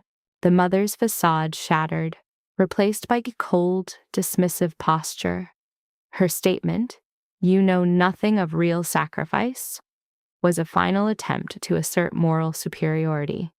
The subject countered, articulating the immense psychological cost of her upbringing. By opening the door and demanding the key, Emily established a non-negotiable physical and symbolic boundary. The mother surrendered the key, then issued a final threat veiled as a principle.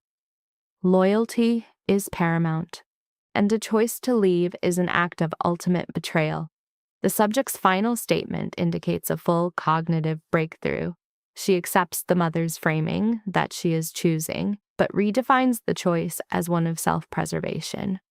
She correctly assesses that losing her family is losing something she never truly had. This concludes the acute phase of the subject's individuation. Subject Helen displays a sudden loss of facial coloration, a classic vasovagal response indicating capitulation. Her mouth forms words that fail to vocalize. The subsequent withdrawal down the hallway is not merely an exit. It is a tactical concession of dominance.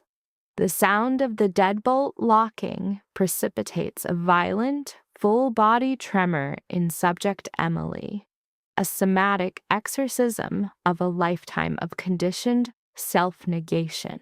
She has verbalized her truth, an act of self-preservation so novel it registers simultaneously as agony and catharsis. This is the paradox of severing pathological bonds. The sensation is one of self-immolation in the pursuit of oxygen. She collapses against the door, experiencing the predictable crash following acute adrenal output. As she unsteadily rises, an external stimulus arrives. Her phone rings. It is Alexander, the primary supportive figure, reporting an absolutely unhinged voicemail. The controlling system's immediate, panicked countermove to her insubordination. She let herself into my apartment. A significant pause follows Emily's report. When Alexander's voice returns, its pitch is lower, the cadence measured, a clear indicator of contained rage. "She what?" as the subject recounts the violation, the unauthorized access, the coercive questioning, the forced ultimatum, one can infer the immense strain on Alexander's emotional control. "I'm coming over." This is not a proposal, but a statement of intent. His subsequent suggestions of changing locks and seeking a restraining order are not dramatizations. He is presenting an objective reflection of the situation's severity to a subject whose perception of abuse has been pathologically normalized. "Breaking and entering is dramatic," he states, his tone clinical. This is just the appropriate response. His concern functions as a catalyst, separating the toxic conditioning from a healthy survival instinct. "Is she gone?" "Yeah, she's gone. I have the key." "Good girl. Lock the deadbolt." The directive is simple, serving as the foundational step in rebuilding the subject's psychological defenses. He terminates the communication before she can verbalize her conditioned self-doubt, thereby negating that possibility. In her bedroom, Emily retrieves a suitcase, a dusty artifact representing a self-concept repressed for the last 5 years. She places it on the bed, where it sits like a monument to a future that is now a viable option. Paris. The location is not a city. It is a concept. It represents a therapeutic exile where she can dismantle the persona constructed for her family and excavate the blueprint of her own identity. The objective is to return, reconstituted. She opens the family group chat, a digital record of 79 unread, manipulative communications. She bypasses the data smog and types one clean, declarative sentence: "I am going to Paris. Do not try to contact me. I'll reach out when I am ready. Be well."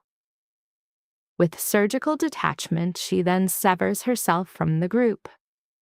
The knock arrives 10 minutes later, a fulfillment of his stated intent. Through the peephole, she observes Alexander, his expression mirroring her own state of high arousal anxiety.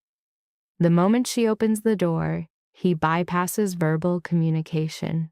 He initiates physical contact, pulling her into an embrace that functions less as comfort and more as a structural brace to prevent imminent collapse.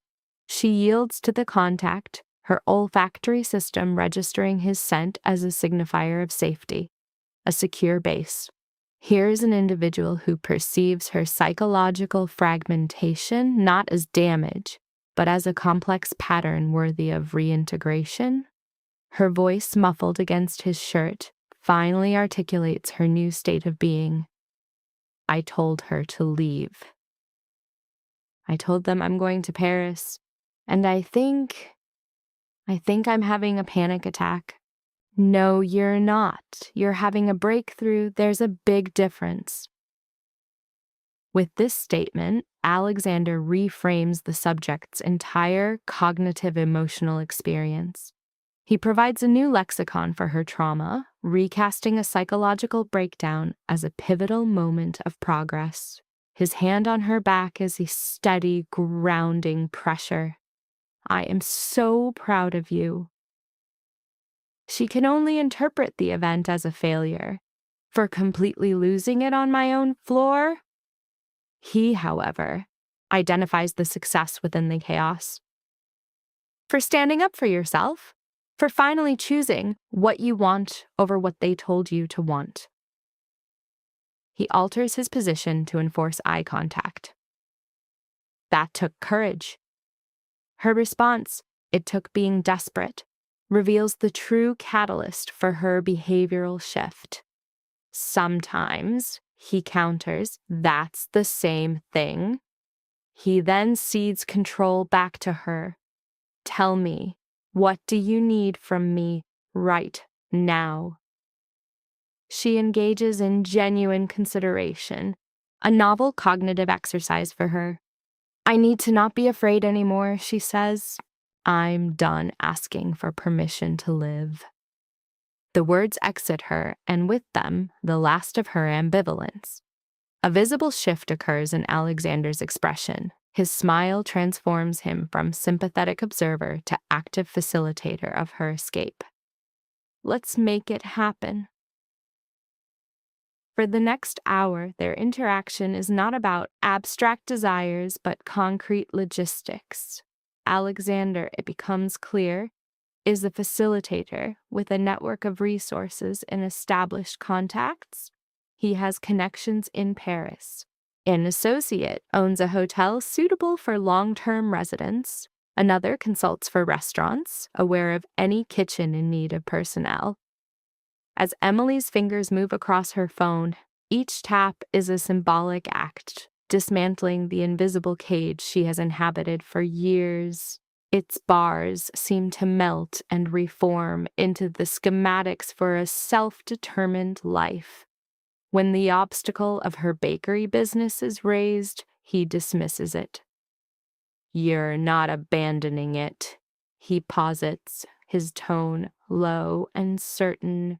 "You're fortifying it, chasing an experience so elite it will elevate everything upon your return." Alexander alters his posture, his gaze penetrating past the practical details to locate the core of her anxiety. "Unless the issue is that you don't trust Jenna. I trust her, more than myself some days." "Then let her prove you right," he urges, his tone sober and direct. "Pay her what she's worth. Give her the title that she has already earned, and give yourself the freedom you should have seized years ago." His logic is incisive, rendering the previously unthinkable task terrifyingly straightforward. Emily rests her head on his shoulder, his steady respiration a somatic counterpoint to the dysregulation in her own system. "Why are you doing all of this for me?" The query is tentative.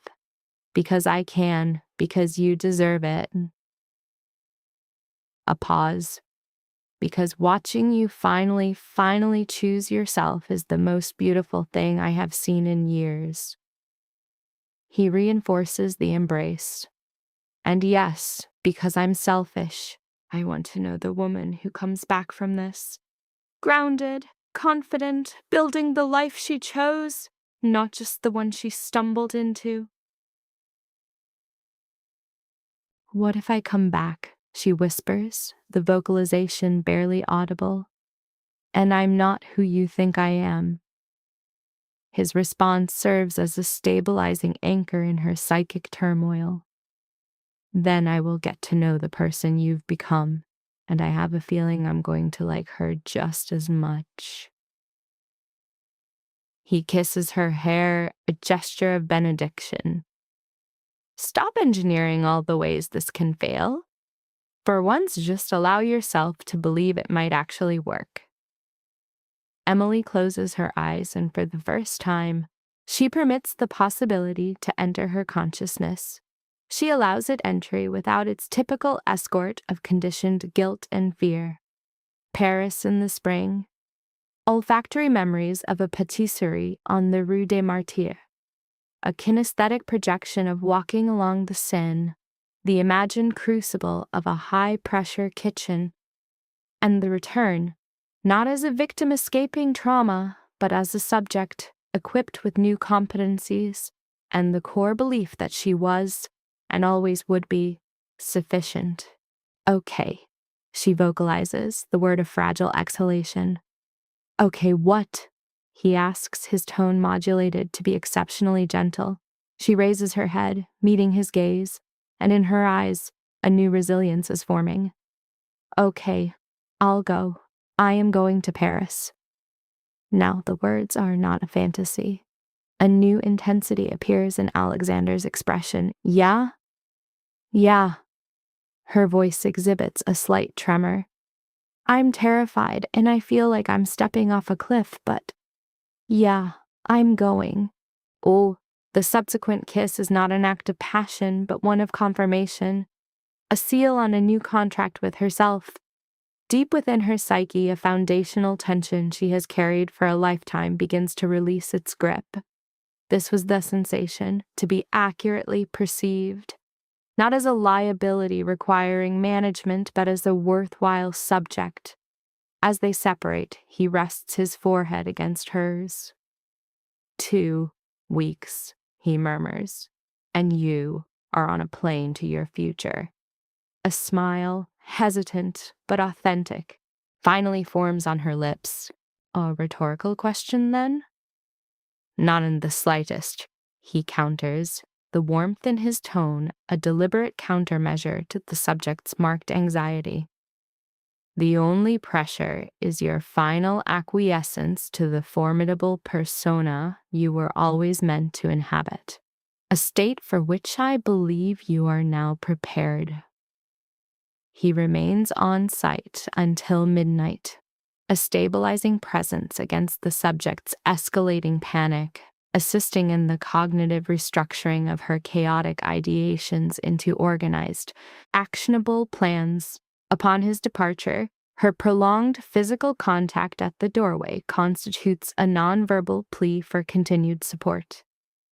"Thank you," she articulates, the 2 words serving as a vehicle for a complex array of unprocessed emotions. "For everything. For providing structural support when my own mechanisms failed." A standard response when attachment is established. He delivers the line as a simple statement of fact, a clinical observation that induces a state of cardiac shock in the subject. Alexander. Verbal reciprocation is not required, he interjects, his voice modulated to be soft, rapid. It was merely imperative that you receive the data. A soft kiss is administered to her forehead. Initiate a sleep cycle. Tomorrow we engage a locksmith and begin tactical planning for Paris. Then he withdraws. Emily is left in a sudden, ringing vacuum, his 3-word pronouncement, attachment, he was attached to her, reverberating within her psyche. This male, capable of acquiring any partner, had observed her, the disorganized, fractured, perpetually revising Emily Dawson, and deemed her a viable subject. The sharp, definitive sound of the deadbolt engaging feels like a terminal punctuation mark on the apartment's silence. She proceeds to the bedroom, to the open suitcase that lies like a formulated query on her bed. 2 weeks? In 2 weeks, she would initiate a launch into a new behavioral orbit, sponsored by a male who had declared attachment, leaving behind the toxic remnants of a family unit that had finally revealed its true pathology. The anticipated emotional response was terror. Instead, the sensation was analogous to the first deep, non-hypervigilant respiration of her entire life. The locksmith presents at 0800, discovering an Emily who has been conscious since 0400. She had been caught in a feedback loop of frantic anxiety, organizing the suitcase, then observing it from a distance, as if anticipating its spontaneous combustion from the sheer psychic pressure of her projections. 10 minutes later, Alexander materializes, providing coffee and tacos as a pacification offering. He assesses the panic indicators around her eyes and directs her to the sofa. "You failed to achieve REM sleep," he states. "It is a diagnosis, not an inquiry." "Some," she prevaricates, the falsehood transparent even to her. "Approximately 2 hours." She clutches the coffee cup, its thermal properties a minor, tangible defense against the psychosomatic chill in her system. I was running a continuous inventory of potential failure points. What if I arrive and the aptitude has degraded? What if Mercier's brigade now exhibits hostility? What if... Alexander interrupts the catastrophizing spiral. "What if you are exceptional?" he posits, his low vocal frequency a counter-stimulus. "And they all recognize it." He positions himself so their knees make contact. That's a cognitive distortion. It's a realistic threat assessment. No, he counters, his tone gentle but firm. It is a fear response. There is a clinical distinction. He makes light physical contact with her shoulder. But you are proceeding regardless. That is the variable that matters.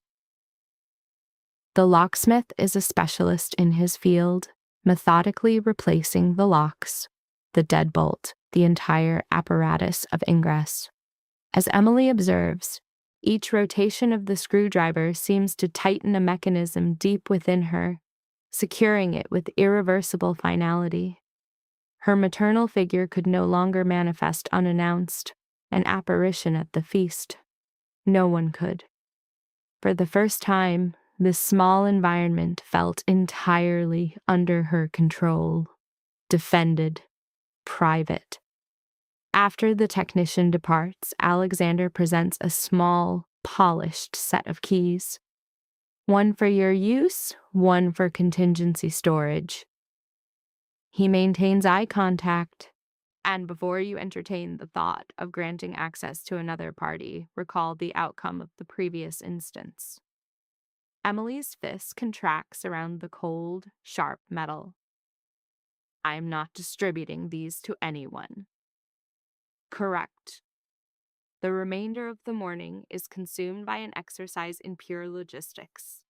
Emily contacts Jenna, a conversation that formally elevates her to bakery manager for the duration of her absence and includes a substantial salary increase, which elicits a literal scream of pleasure from the other end of the line. Next, a call to her landlord to automate rental payments. She then moves through the apartment, conducting a silent room-by-room audit, compiling a list of the minor threads of her existence, services and subscriptions, that required suspension. Shortly after noon, her phone vibrates in the counter. An unrecognized number. Emily nearly ignores it, but a strange impulse compels her to answer. Is this Emily Dawson?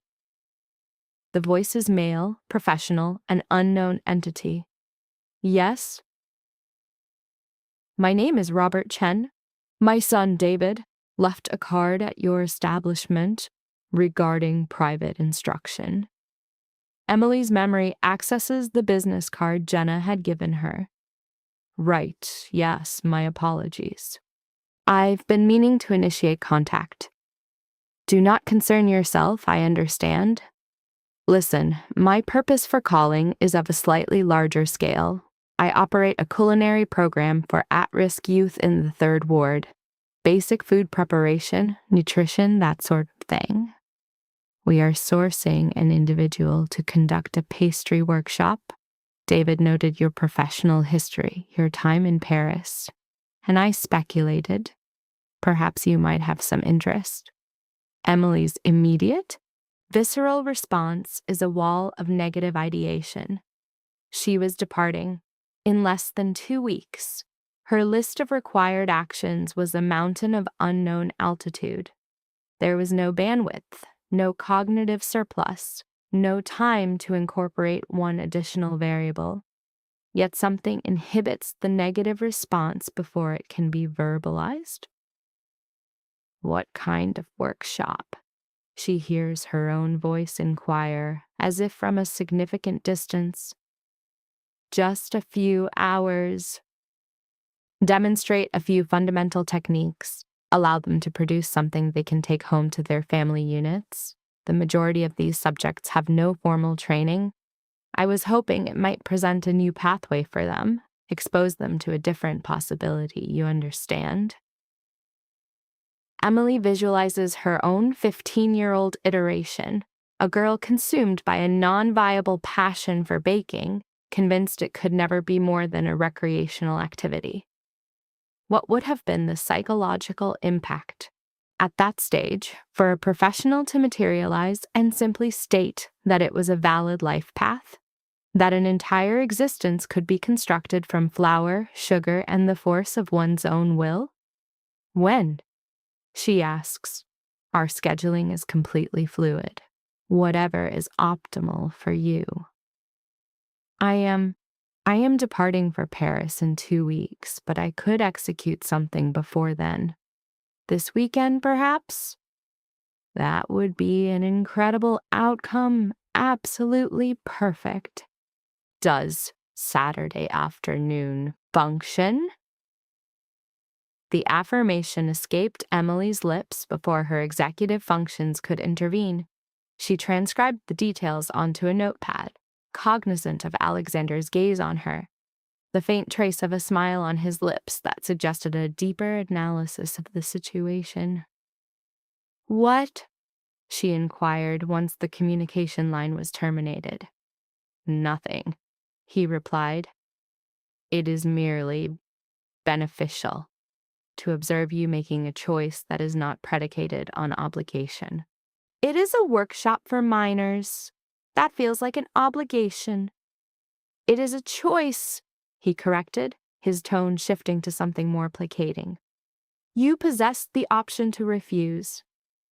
Alexander rose to his feet in a long, fluid motion. "Let's go. We are procuring supplies." "For what?" "For Paris. You require apparel that is not permanently infused with flour or designed for a yoga mat." Emily's gaze dropped to her own attire, worn leggings and a faded sweatshirt. A cartoon whisk emblazoned beneath the text, "Whisks take flight." "What is wrong with my current apparel?" "Nothing at all," he answered. "For Houston?" But you are proceeding to the fashion nexus of the world, youngster," he stated, "and I will not permit you to arrive presenting as if you are unaware of your own value." He extended a hand. "Trust my judgment." To shop with Alexander was to operate on an alternate plane of consumer reality. He moved past her standard safe zones, Target, Old Navy, locations where a $50 expenditure was a significant event. He guided her instead into the silent, revered boutiques of River Oaks, the type where price indicators are conspicuously absent, a silent confirmation of their prohibitive cost. "Alexander, this is pathological. I cannot—" "Yes," he interjected, his voice absolute. "You can. Consider it phase 2 of the gift." He was already selecting garments from their hangers, holding them up for her evaluation, his eyes making rapid, definitive calculations. "Correct. A complete system reset is indicated," Alexander declared. "We require a minimum of 3 high-functioning dresses, denim trousers that are correctly fitted, and a proper coat because the Parisian spring is a climatic fallacy, and you will experience hypothermia." "I am aware of the meteorological conditions." "And footwear," he continued, overriding her. "That is not those biomechanically disastrous clogs from the bakery." So Emily surrendered, testing an unfamiliar identity within the fitting room. Alexander maintained a position just outside, a sentinel delivering blunt, objective verdicts. "The navy dress, an unequivocal success. That one with the ruffles resembling a tragic harlequin, a categorical negative. The leather jacket, it communicates, I am in command of my own destiny and will terminate you." "This is pure psychosis," Emily whispered, emerging in dark jeans and a silk top that cost more than her food budget for a week. "This is perfection," Alexander countered, circling her like a raptor evaluating its quarry. "You see, you look like yourself," he observed after a long moment. "But the iteration of you who understands she is entitled to possess items not covered in cake batter." Emily risked a look at the full-length mirror and experienced a brief cessation of breath. He was not incorrect. She appeared substantial, like an individual who could enter a meeting and command attention. "I don't know the protocol for being her," she admitted, the words barely audible. Then you rehearsed, he said, his eyes meeting hers in the reflection. You wear the new persona until it integrates with your psyche. Faking it till you make it is a viable behavioral strategy, you know? You must adopt the new identity before you can fully become it. They departed with 6 bags heavy with clothing she would never have selected herself, and a receipt Alexander secured before its string of zeros could induce an aneurysm.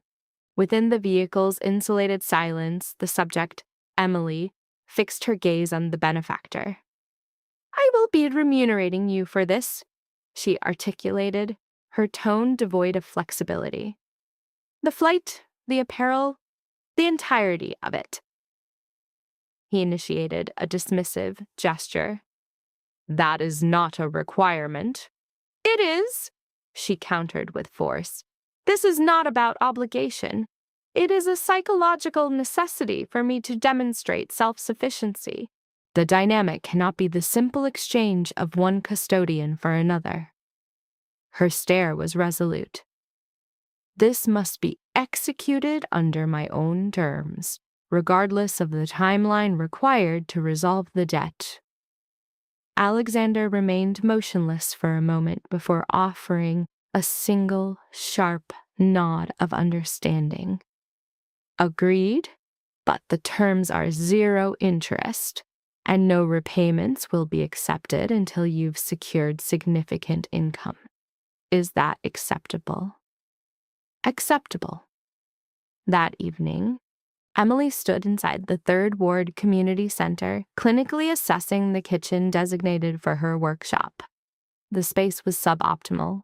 The appliances were dated, the bowls were a chaotic assortment of non-matching units, and its maximum capacity was likely 15 juveniles before violating fire codes. An individual identifying as Robert Chen greeted her. His facial structure suggested amiability, estimated age in his 50s, with retides fanning from his eyes and a fine, seemingly permanent patina of flour on his glasses. I cannot overstate the importance of this to us, he stated, his grip firm. These children, they are not afforded many opportunities of this nature. His focus shifted across the facility. The majority of them forecast a future in low-wage food service or gang affiliation. Your mere presence, demonstrating an alternative outcome is possible. It is a powerful variable. A familiar somatic pressure materialized in Emily's chest. I'm glad to assist. What is their age range? 13 to 17. A heterogeneous group in terms of skill. Some are program veterans. Others are new subjects. He guided her through the area, indicating storage closets. My hope was you could instruct them in a technique that appears complex but is in fact achievable, something they can replicate at home to gain temporary social status. Her cognitive process shifted immediately to a professional mode. Macarons presented a high failure rate. Croissants involved a multi-day lamination process not suited for this context.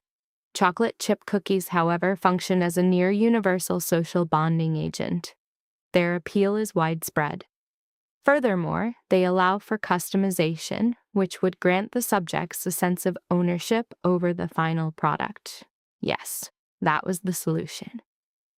Cookies, she announced, but they will be of exceptional quality. I will instruct them in the underlying science, the function of butter temperature, how variant sugars alter the outcome. She required them to understand that baking was not mere rote instruction, it was applied, edible chemistry. Robert's expression brightened. Excellent! We will expect you Saturday at 2, Emily confirmed, and during the drive back, a sensation absent for years manifested internally.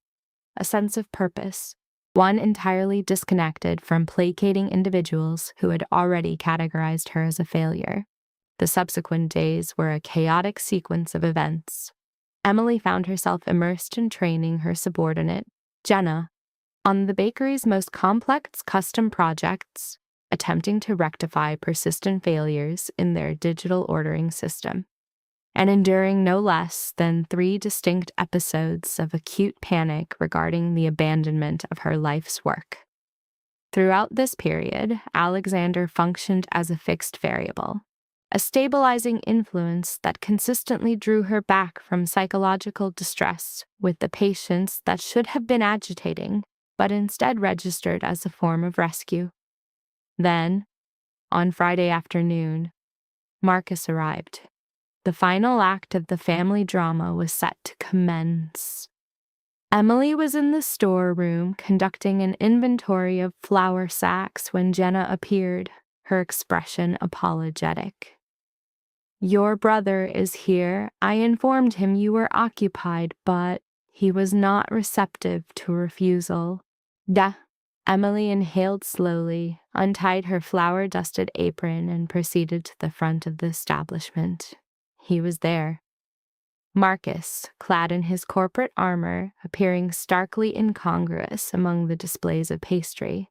His eyes made contact with hers, and an unidentifiable emotion flickered within them. "Hello," he articulated. "Hello." The silence between them became a tangible, oppressive entity. Finally, Marcus adjusted his stance and cleared his throat. "Mother informed me you were traveling to Paris. Information disseminates quickly. She is exhibiting signs of extreme distress, Melissa as well, and father has ceased all communication on the subject, which is his typical behavior for a DEFCON 1 scenario. It signals he is beyond fury." Marcus fidgeted. "They dispatched me, as an emissary, I suppose, to impose a logical framework on you." "And you complied," Emily observed, her voice flat, vacant. "The loyal soldier per protocol." She crossed her arms, a defensive posture shielding her emotional core. "Allow me to predict the terms of surrender. I am to cancel my plans, supplicate for forgiveness, and present myself at Sunday dinner with a mask of contentment." "They simply want you to return home?" "They never wanted a daughter. They required an unpaid laborer and a designated subject for blame when outcomes were unfavorable." Emily struggled to prevent her voice from fracturing. "Consider this my formal resignation from both positions." The words impacted Marcus with enough force to make him physically recoil. "That is not a fair assessment." "Is it not? When was the last time Mother inquired about my well-being, or Father visited for any reason not connected to an urgent order?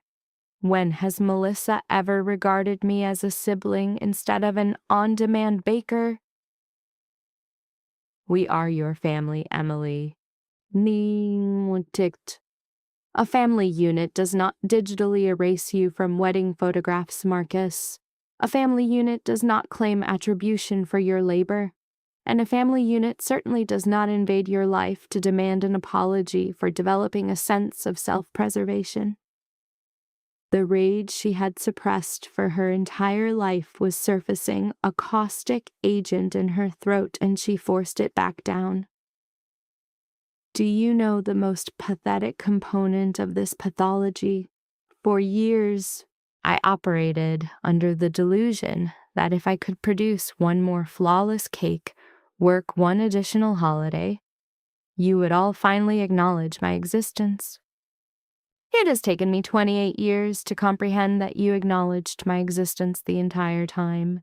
You simply assigned it no value." A dark flush ascended Marcus's neck. "You're being dramatic." "Stop," she warned, her voice lowering to a lethally quiet register. "Do not employ that term with me." Her hands, held at her sides, clenched into white-knuckled fists. I have spent my life being told my emotional responses are excessive, that my reactions are disproportionate, that I am too sensitive. But what if the diagnosis is incorrect?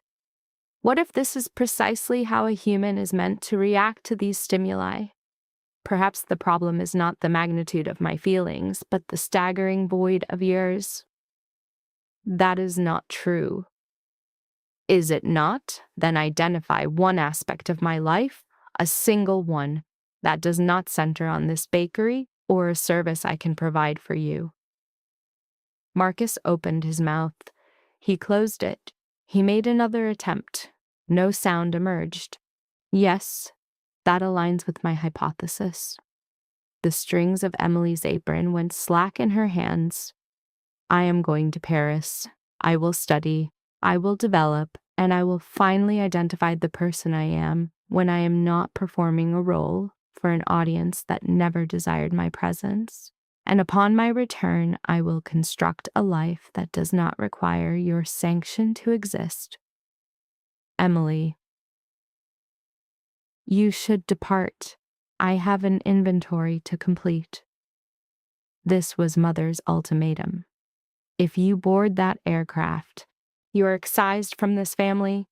No communication, no holidays. She is not bluffing. His voice cracked. Good, Emily stated, the word a fragment of ice.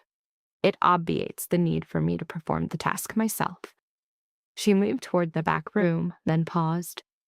And for your information, I hope you all discover how to perceive yourselves as tall without requiring someone to stand in a ditch, because that is all I was. The lowest point of reference, engineered so the rest of you could feel elevated. She vanished into the kitchen, offering no final glance. There, the flat of her palms connected with the cold steel of the counter, the impact vibrating up her arms as she concentrated solely on the movement of air into and out of her lungs. Her hands trembled, but her chest felt buoyant, as if a ship's anchor had been unshackled from her psyche. Jenna's head appeared in the doorway. Are you functional? Yes, Emily replied, the slow formation of a genuine smile on her face. I believe I might be magnificent. That Saturday, Emily was at the community center, $200 of high-quality ingredients arranged like a tactical map. 15 adolescents observed her, some with curiosity, some with hostility, all of them anticipating a hidden agenda. Attention! Emily's voice cut through the space as she scanned their faces. Who here operates under the assumption that baking is a geriatric activity? Several hands rose. Incorrect. Baking is edible science. One miscalculation results in a non-palatable solid. 1 degree of excess heat in the oven, and your chocolate sublimates to dust. But, she paused, an authentic smile forming, when you execute it correctly, you have created magic. She guided them through the core principles, why frozen butter yields a chewier cookie, the inviolable law of room temperature eggs, and how the fundamental character of a confection is determined by the selection of brown versus white sugar. Their attention became fixed when she had them smell the difference between artificial vanilla and a true vanilla bean, or taste the quality differential between wax-based cocoa and authentic dark chocolate.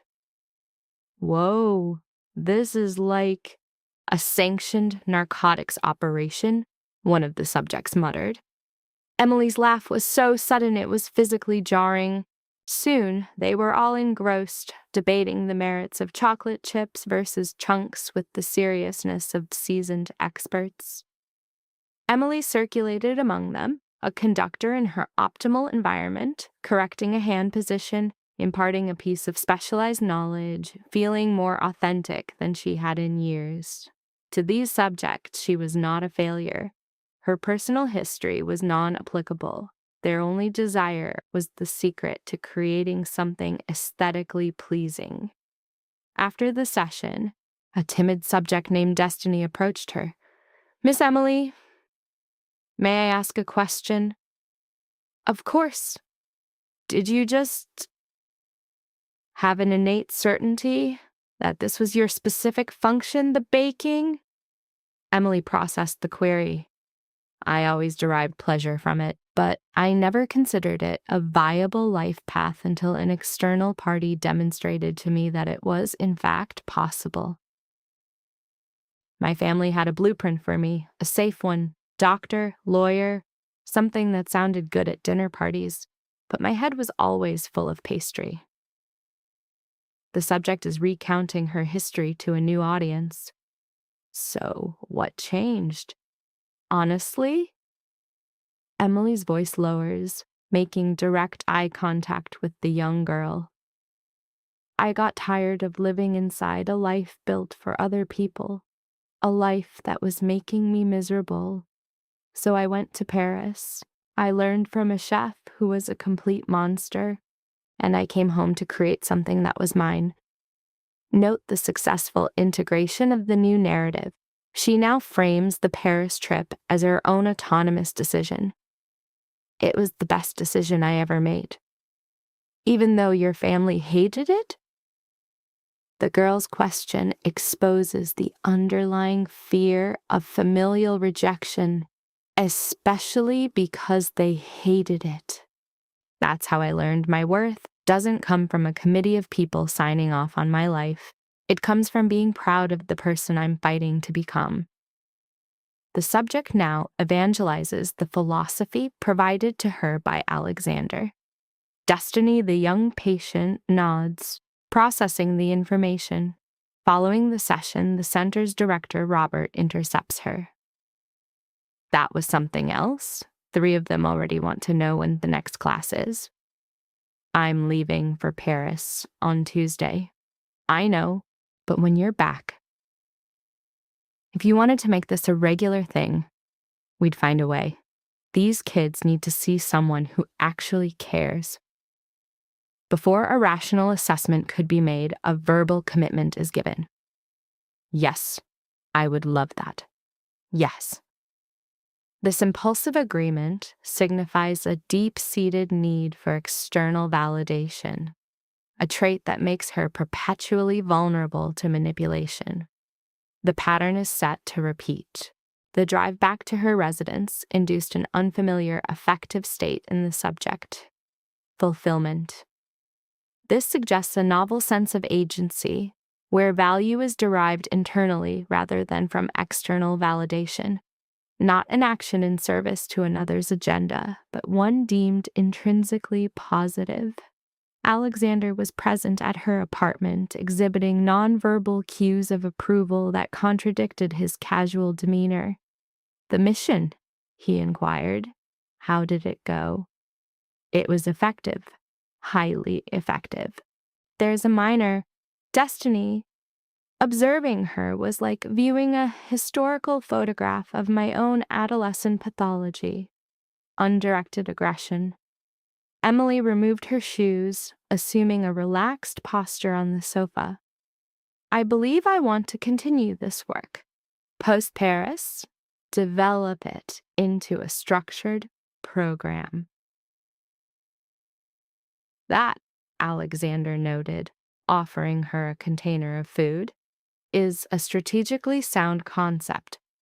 You demonstrate a gift for connecting with them. And I possess an ability to identify individuals who perceive themselves as invisible, a skill acquired in a previous life." They consumed their meal in a silence indicative of comfort as the psychic weight of the week's events finally registered. The terminal confrontation with her mother, her brother's failed intercession, the persistent choice for self-preservation, regardless of the emotional cost. "I am experiencing significant anxiety. she finally articulated into the stillness. Regarding Paris?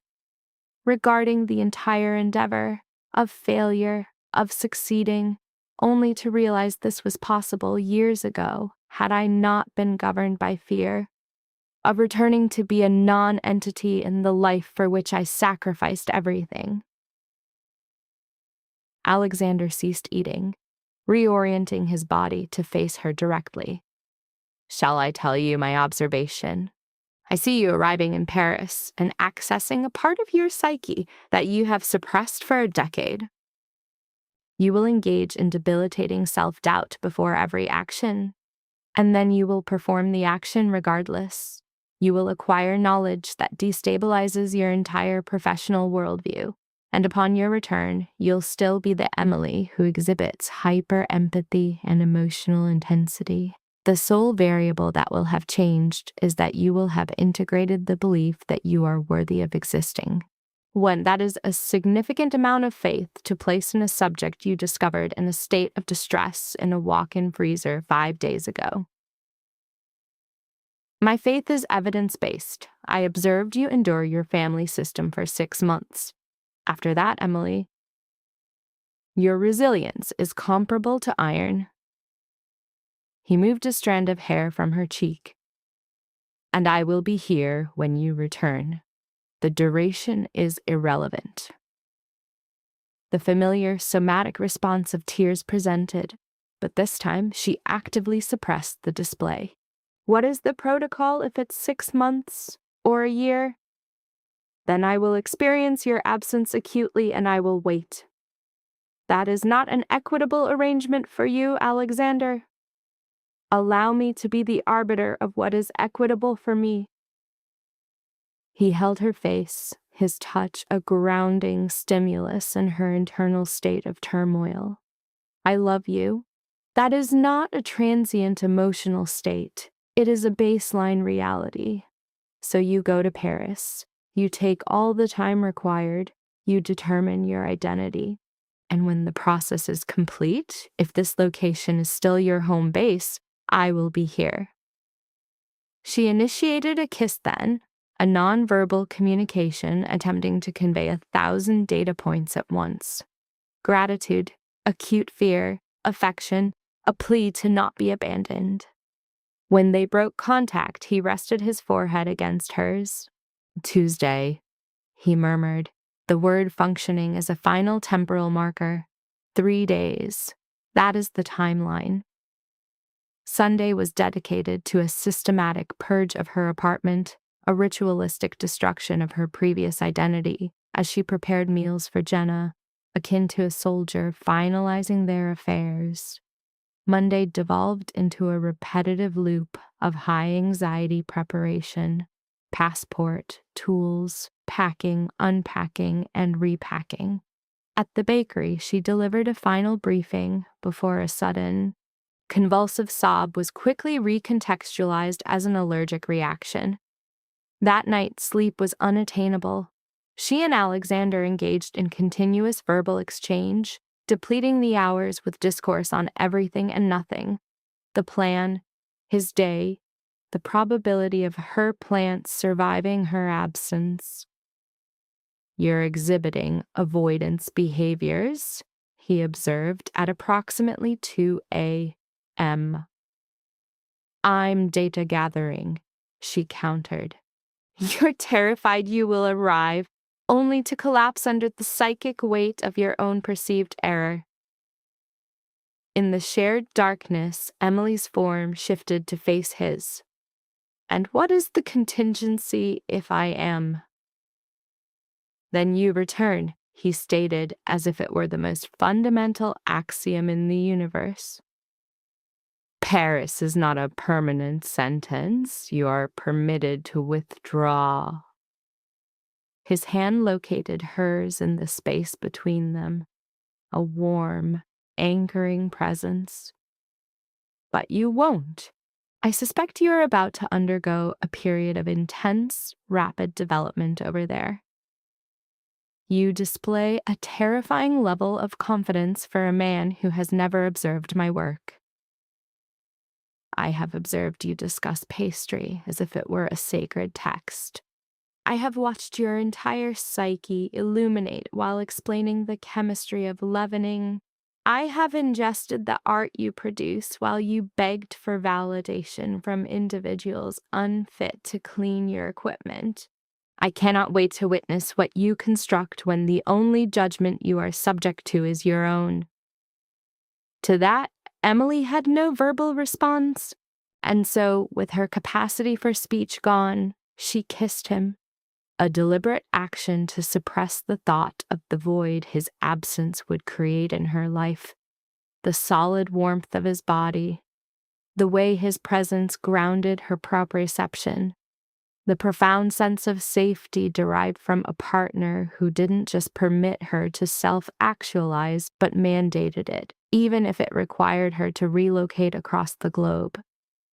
Tuesday morning manifested like a flashbang grenade, a disorienting, rapid event that left time perception distorted into an agonizing crawl. Emily was conscious long before the alarm, her heart rate elevated, listening to the steady cadence of Alexander's respiration. This was the precipice, the day she would board a plane and incinerate her former life. She should have been disintegrating. Instead, a peculiar, almost cold calm had taken hold. Alexander drove her to the airport, managed her luggage, and escorted her to the boundary of the sterile, liminal space before security. At the security threshold, Emily turned, attempting to imprint his image onto her memory. The graying temples, the fine lines around his eyes, the way he observed her as if she were the central thesis of the entire narrative. "Thank you," she exhaled, "for the totality of it, for perceiving me when I felt non-existent, for believing I was worth the conflict, for loving me before I had the capacity to understand it. Emily, I love you." The words emerged from her, more reflexive than breathing. "I should have verbalized it sooner. I love you, and I will miss you beyond any quantifiable measure, and I give you my word I will return. Altered perhaps, but I'll return." Alexander simply pulled her into an embrace so forceful it felt as if it might fracture her ribs. "Go be brilliant! Go show them the artist you've kept suppressed, and contact me the moment you land." "I will." A final kiss, deep and desperate, the taste of separation that carried the promise of a future. And then Emily disengaged, retrieved her bag, and proceeded toward the gate before her resolve could fail. She permitted herself a single backward glance. Alexander remained, hands in his pockets, observing her with the same steady gaze that had systematically dismantled her defenses from the outset. Emily waved. He raised his hand in response, and then she pivoted toward the next phase, leaving the past, her family, and every psychological cage that had restricted her to be consumed in her wake. The aircraft's wheels left the ground at noon, ascending over the only city she had ever categorized as home. Emily pressed her face to the cold window, watching Houston recede below, the skyline she knew by heart, the relentless suburban expansion. It all contracted until it was obscured by clouds. Down there, her mother was likely still in a state of narcissistic rage. Marcus, lost in his own cognitive dissonance. And Melissa? She probably had not even registered her absence. And somehow, for the first time, the psychic weight of their judgment had dissipated. Emily settled into her seat, retrieving a notebook Alexander had placed in her carry-on. A note was enclosed, for new formulations and new objectives. She turned to a clean page and began to write. Paris was waiting, as was the master-level professional she had always been too conditioned by fear to become. Paris confronted Emily with a wave of recovered memories. of regret, and a violent surge of raw, unstructured potential. The moment she exited Charles de Gaulle Airport, the environmental stimuli were potent. Paris. That specific chemical signature of coffee, tobacco, and rain on old stone that is unique to this location. The sensory input was so overwhelming, it induced a temporary state of motor paralysis. The auditory stimulus of a car horn was required to restart her forward motion. Emily gripped her bag and proceeded. The apartment, secured via one of Alexander's contacts, was a discreet unit in the 6th arrondissement, situated above a small bookstore. It was a third-floor walk-up with angled ceilings and windows overlooking a courtyard from which piano music would emanate at unpredictable intervals. It offered half the square footage of her Houston residence for twice the cost, and Emily formed an immediate, irrational attachment to it. She dropped her luggage, retrieved her phone, and initiated a call to Alexander, demonstrating a complete cognitive lapse regarding the 7-hour time difference. 3 a.m. in Houston. He answered on the second ring, his voice low and raspy with sleep. "You're there." "Oh God, I'm so sorry. I completely forgot about the time." "Don't be. I told you to call."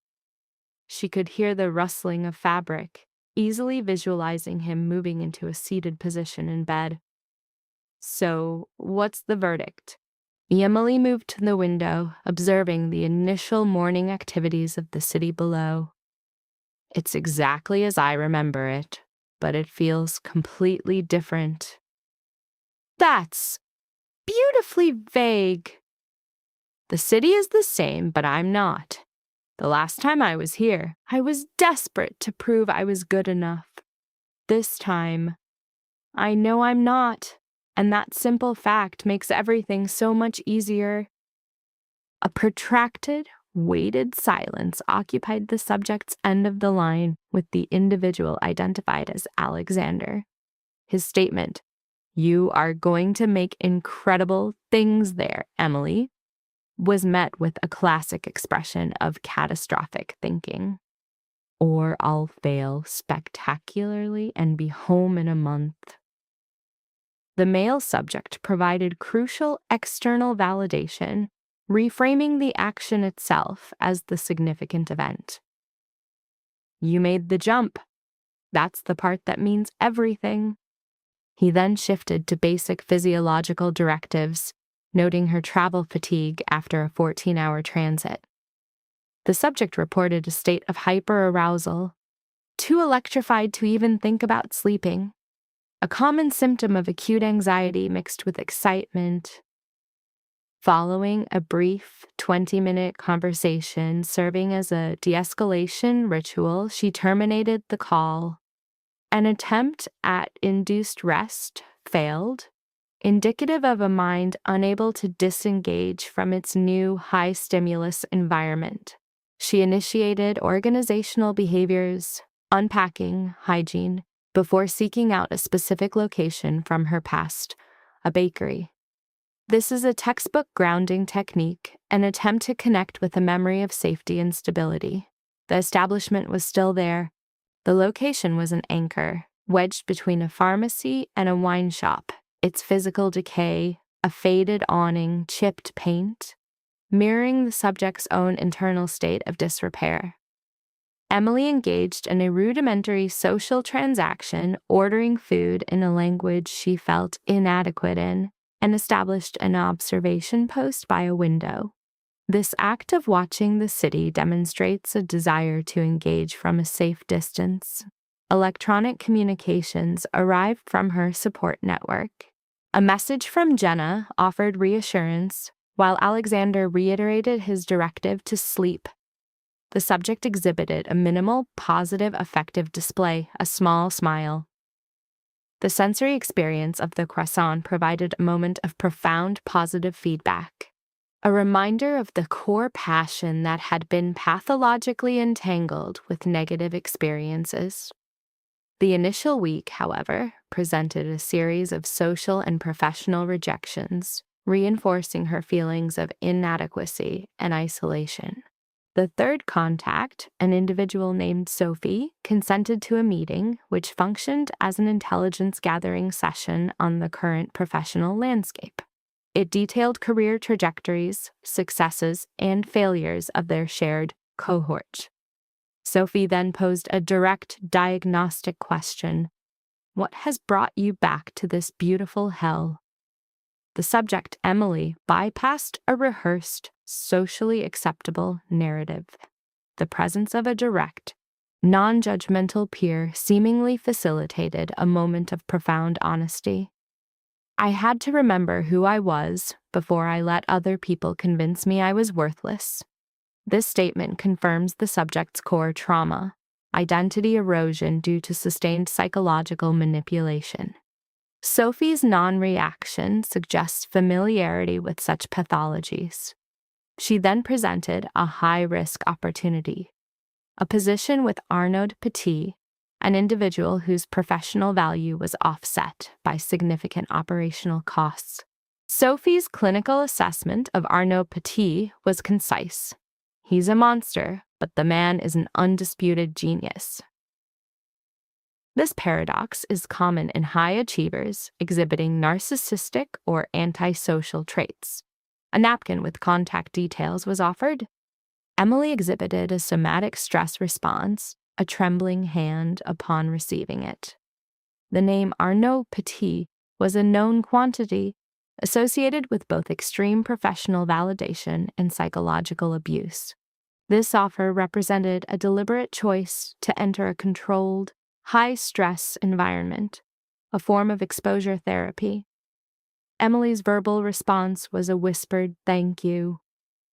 Sophie's parting statement, "He made 3 different chefs cry last month," served as a final warning, followed by a sharp smile and an observation that Emily's history with a previous figure, Mercier, had already conditioned her for managing tyrants. When the subject initiated contact, the call was answered not by a subordinate, but by Arnaud Petit himself, his tone immediately establishing dominance and hostility. The initial verbal exchange was brief and dismissive. "Bonjour, Monsieur Petit. My name is Emily Dawson. Sophie Renard told me that." He interrupted with a blunt identifier. "You're the American." Her attempt to assert her credentials was cut off. "Can you be here tomorrow morning?" The subject's cognitive function momentarily ceased.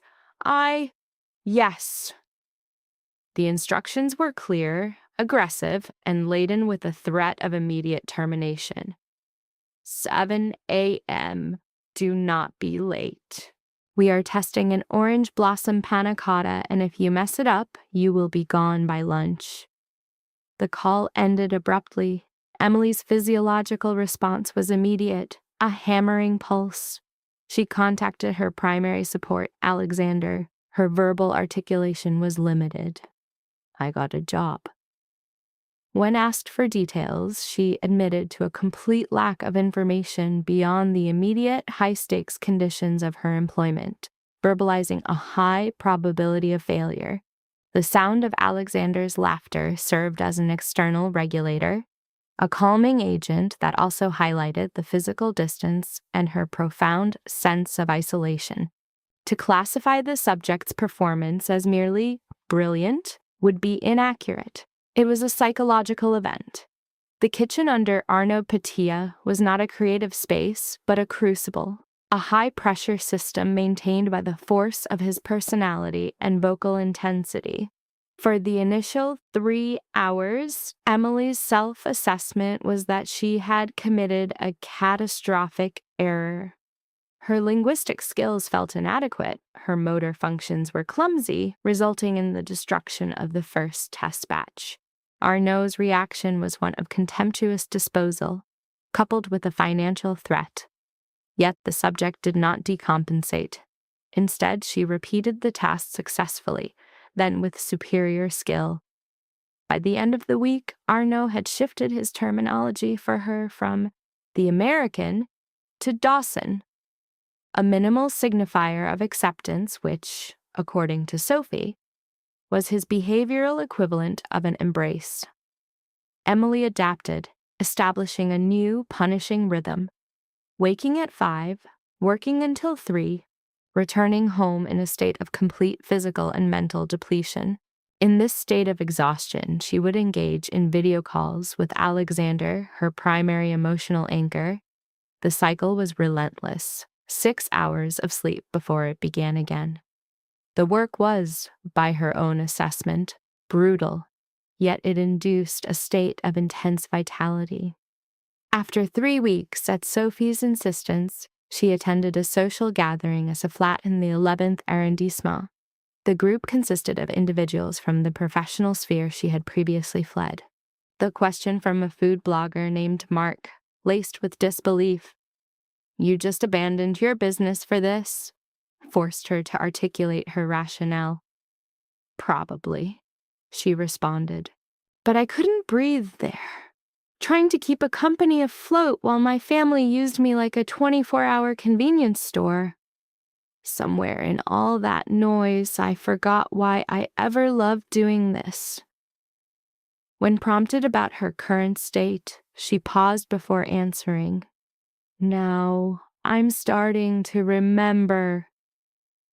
The subject has clearly identified that separating her craft from the context of familial coercion allows for positive affect to resurface.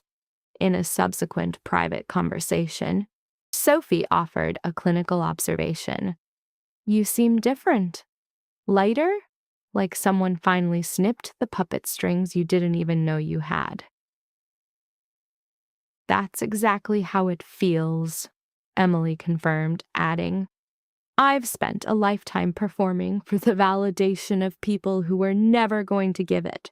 And by walking away, it's like I finally gave myself the right to leave the stage." The difficulty of this separation was acknowledged.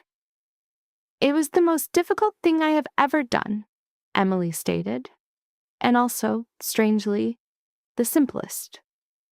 She describes a fundamental cognitive shift that occurred once the decision was made. Sophie validated this as a rare and significant psychological breakthrough. Months passed. The subject's linguistic abilities and professional self-esteem improved in tandem. She began to reintegrate her identity, viewing her skills not as a transactional commodity but as a form of edible magic. In May, Arnaud presented her with an offer of permanent employment. The offer triggered an immediate conflict, reactivating her cognitive map of her previous life, her business, her support network, and her entire former identity. "I require a period for cognitive processing," the subject communicated to him. "Do not take an excessive amount of time. I have 3 other candidates who would demonstrate extreme behavior for your position." Yet for a transient moment, his facial expression shifted to what could almost be interpreted as empathy. That evening, through the mediated reality of a video interface, the subject, Emily, articulated the excruciating architecture of her decision to the male figure, Alexander. There was the validation of the offer, the psychoactive effect of being acknowledged by a master practitioner, the sense that the Paris environment was reconstructing her psyche, component by component. "However," Alexander prompted, his vocal tone modulated to be non-threatening. "However, Houston is my baseline. That establishment is my construct, and you are located there." Emily contracted her limbs, assuming a defensive posture. "I cannot determine the correct course of action." "Oh, what is your desired outcome?" "Both and neither. I want to remain in this state and see this transformation to completion. But I also want to return to my origin point and apply my acquired knowledge. I want to perceive you in physical reality, not as a sequence of pixels on a screen. Her vocalization ceased, trailing into silence. The subject was suspended between two ego states, the woman she had been and the woman she was in the process of becoming. Through a distorted video transmission, Alexander proposed a tertiary path. Do not choose. He provided reassurance that her professional construct would remain intact. He then delivered the core directive, disguised as truth. She was obligated to remain in Paris and extract all possible value from the experience. It had only been 3 months, he rationalized, a retreat precipitated by a desire for simultaneous gratification would be a strategic error. Lacrimal secretions formed. The geographical separation manifested as a genuine somatic pain. He claimed to experience it as well, but asserted he would rather endure her absence while she achieved her objectives than have her return prematurely, permanently afflicted by the counterfactual of what could have been. Consequently, she remained. Spring transitioned into a period of high thermal stress. Emily worked under the authority figure, Arno, and began to acquire her own clients. Complex dinners, customized confections. Her professional designation began to circulate within the city, a piece of privileged information among a select group. The intelligence began circulating in expatriate networks. Then it permeated, advancing to the center of the Parisian culinary hierarchy. By July, the demand for her work product was so extreme she was forced to refuse commissions. One evening, an individual named Claire approached her following a 7-course dessert presentation. "Have you ever considered a pedagogical role?" she inquired. "Teaching what?" Emily responded. Claire gestured expansively at the edible constructs surrounding them. This particular brand of psychological alchemy you perform." As it happened, Claire was the director of a culinary institution seeking a new head for their pastry arts division, an individual with not just technical proficiency, but with an affective component. Claire offered her card. The proposal was significant. A substantial salary and complete creative autonomy. Emily accepted the card, experiencing that familiar, disorienting somatic response. Remain or depart. That weekend, she conferred with a former cohabitant, Isabel, who now operated her own bistro. Over glasses of wine adjacent to the Seine, Emily disclosed the entire case history. The toxic familial dynamics, Alexander, the 2 extraordinary professional opportunities, the sensation of being bifurcated between 2 distinct realities. Isabel poured more wine and delivered a brutally precise diagnosis. "Do you know your core pathology? You are still petitioning for approval." She noted that Emily fled Houston to escape individuals who induced feelings of diminishment, yet she allowed their psychological constructs to occupy space in her mind without cost. What did their opinions matter? Who required their validation? What do you want? I have no cognitive awareness of my own desires. Isabel slowly negated the statement with her head. You know with absolute precision what you want. You are simply too paralyzed by fear to seize it. The words remained between them, weighted with an undeniable veracity. Isabel was correct. Emily knew.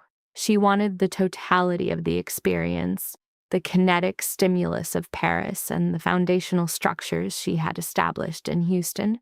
She wanted to be the woman who disengaged from her family and the woman who succeeded without the need for their reinforcement.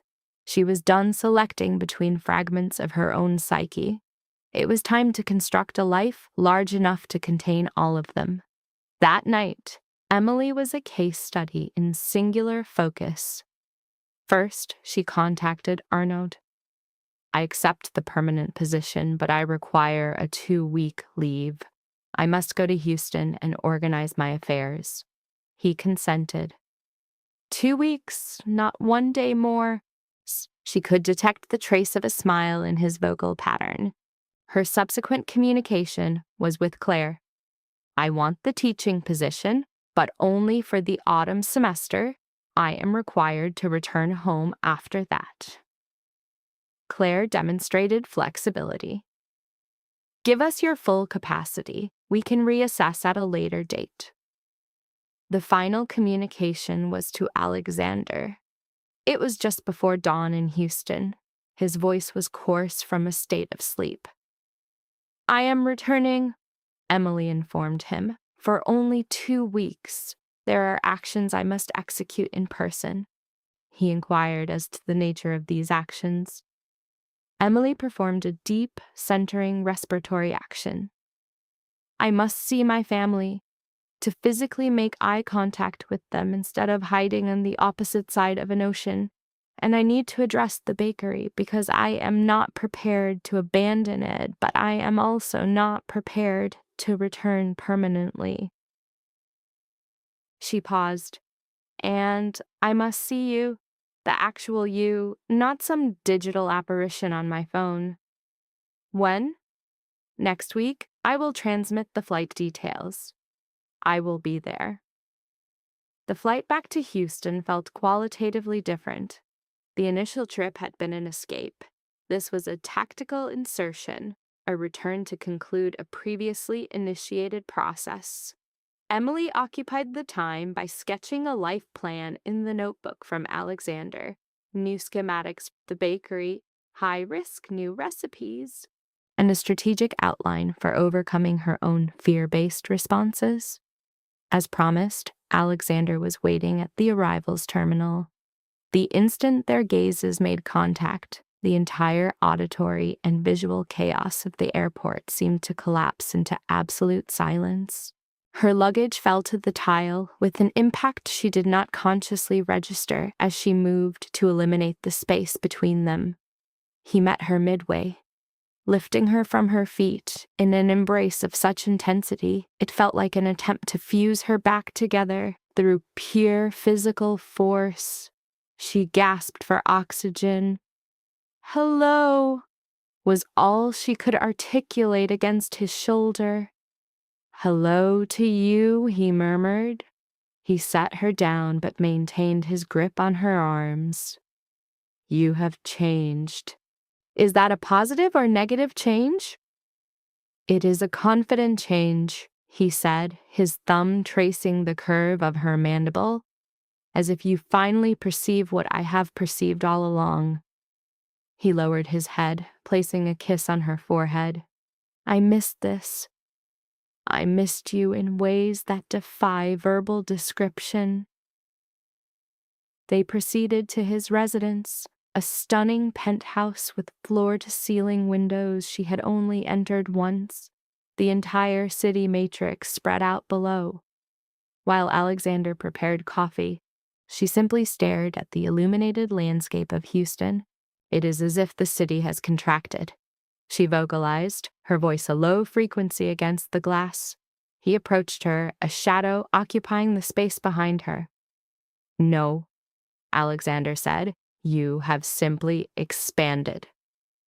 He observed her silhouette for a moment. "So, what is the operational plan for these 2 weeks?" "First, the bakery," Emily stated, finally turning, the city lights reflecting in her irises. "Then, I confront my family in person, no more evasion via unanswered calls." She looked at him directly. "After that, we must define this arrangement. Alexander, I love you. I'm not abandoning you, but I will not compel you to wait in this state of limbo while I reestablish my identity." "You are not compelling me," he replied, his tone firm. "I am choosing to be here." He set his cup down and took her hands, his grip warm and steady.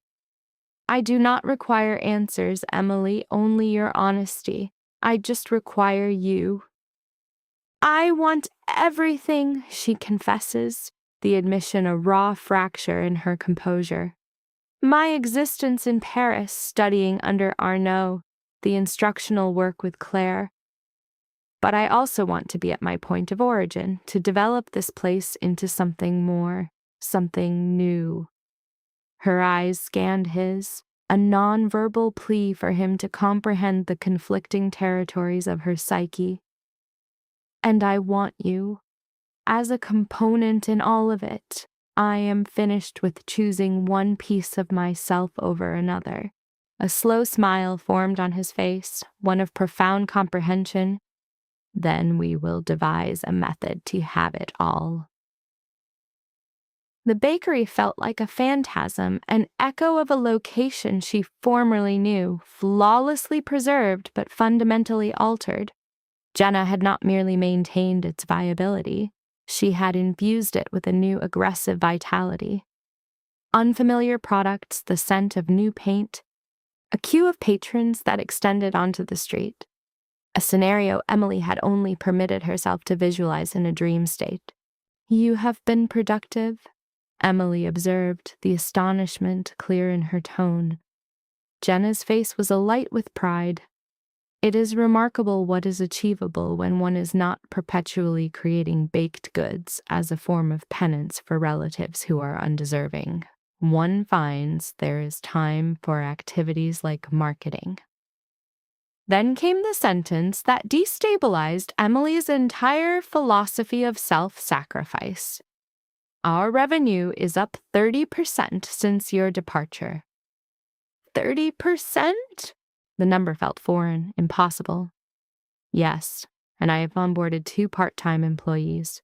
I hope that is acceptable. A peculiar warmth expanded in Emily's chest, displacing the initial shock. Acceptable? Jenna, it is magnificent. The remainder of the afternoon was an immersion into a new reality, a reality of spreadsheets and bold new formulas and pages of laudatory client feedback. Jenna had launched an online retail platform, a pastry subscription model, and was in advanced negotiations to supply 3 local cafes. You are no longer required for the day-to-day operations, Jenna said, delivering a fact, not a judgment. I've got this running.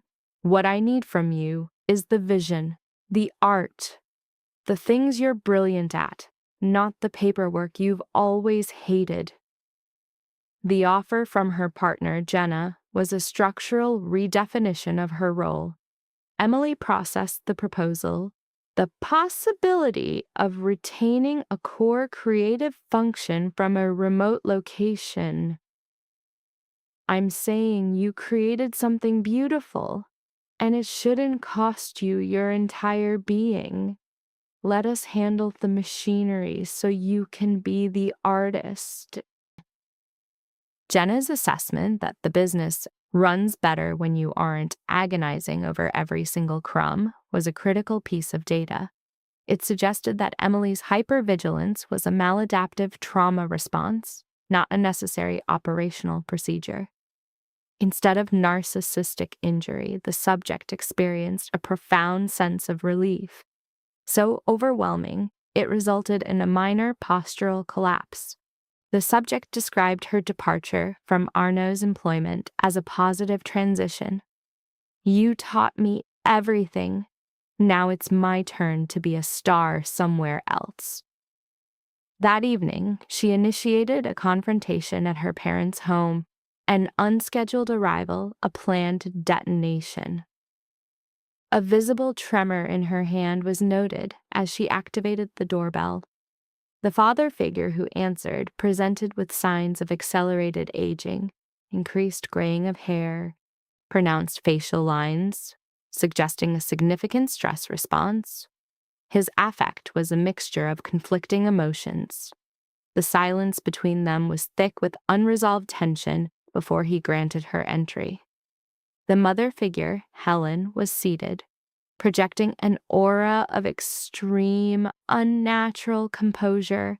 Her movements were described as slow, theatrical precision, a clear display of attempting to maintain psychological control in a situation she did not orchestrate. Well, observe what has appeared. I know, my apologies. I should have provided advance notice.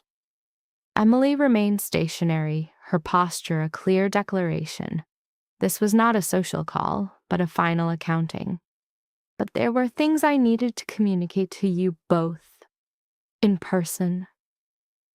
"We're listening," her father stated, his body sinking into an armchair as if anticipating a physical impact. Emily inhaled. "I am not here to solicit an apology. Nor am I here for your rationalization for my departure. I am here to state for the record that I am ceasing all attempts to earn the affection you were supposed to provide unconditionally."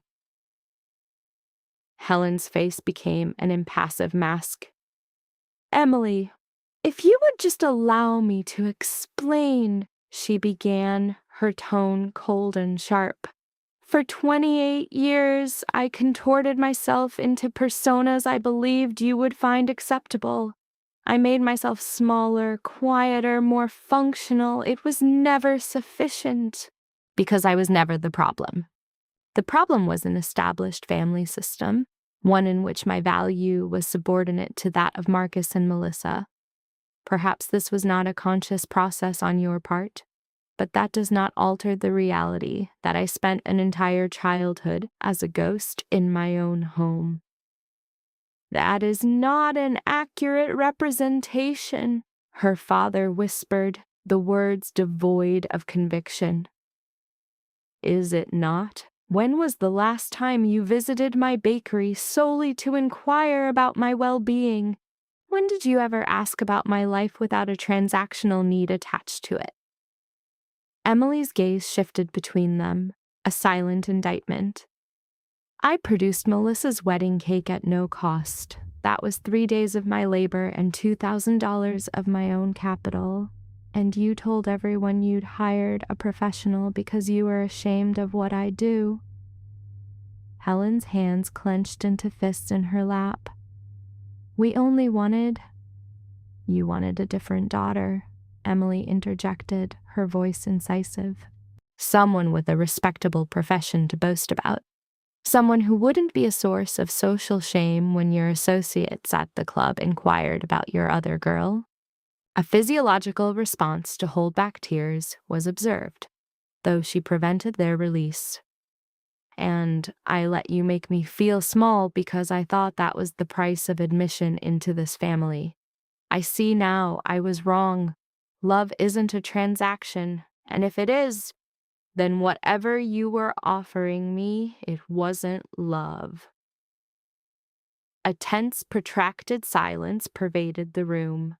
The paternal figure was the first to break it. "What is it you want from us, Emily?" "I want you to see the wound. I want you to know that making someone feel invisible is its own special kind of violence. And I need you to look at yourselves and ask if you can love the daughter you actually have instead of the one you invented." She allowed the statement to remain in the air, a final, conclusive diagnosis. "But my life will no longer be on hold while you consider it." "I have a life in Paris. It's real. And whether or not you decide to be in it, that choice is yours alone. You're picking some man over your family," the maternal figure Helen interjected with verbal hostility. "No," Emily stated, her composure forming a psychological barrier. "I am picking myself. Alexander was just the first person who saw me clearly and showed me I was a choice worth making." She moved to the exit, turning for a final statement. "If you ever want a real relationship with me, one based on respect, where I'm not your emergency servant, you know my number. but the days of me begging for scraps from a table where I should have been honored are over. She departed before the reverberation of her words ceased. In the vehicle, severe tremors in her hands required her to grip the steering wheel for 5 full minutes before she could safely operate the motor. Yet beneath the subject's manifest tremors, a new psychological construct was forming, a solid state. This was a foundation built by the subject herself, through a sequence of painful developmental stages, requiring no external validation for its stability. The subject initiated communication with her associate, Alexander. I executed the plan. What is your emotional state? His voice functioned as an auditory anchor during the psychosocial turbulence she had precipitated. It presents, she stated, a slow smile finally forming, a physiological sign of resolution, as the release of a significant, previously unperceived psychological burden. Emily initiated the vehicle's ignition sequence. I am returning to the primary residence. I will be awaiting your arrival. 2 days post-event, a communication from Marcus was received. She observed his identifier on the screen, pausing before a deeper impulse compelled her to accept the call. Hello, he began. Hello. Ooh. The intervening silence was saturated with years of unarticulated conflict. Mother informed me of your visit, Marcus eventually stated. She reported you presented them with a conditional demand. I presented them with objective truth. If that truth is perceived as a conditional demand, it is a reflection of their psychological state, not mine. Emily, they are our progenitors. They are the individuals to whom I am biologically related, she corrected. That biological fact does not grant them license for my psychological devaluation. Emily settled into the cushions of Alexander's sofa. Was there a clinical objective for this communication, Marcus? Or is this an attempt to fulfill a perceived duty of reprimanding me for familial nonconformity? I initiated this call to offer an apology. The words impacted the subject with the force of a somatic shock. Repeat.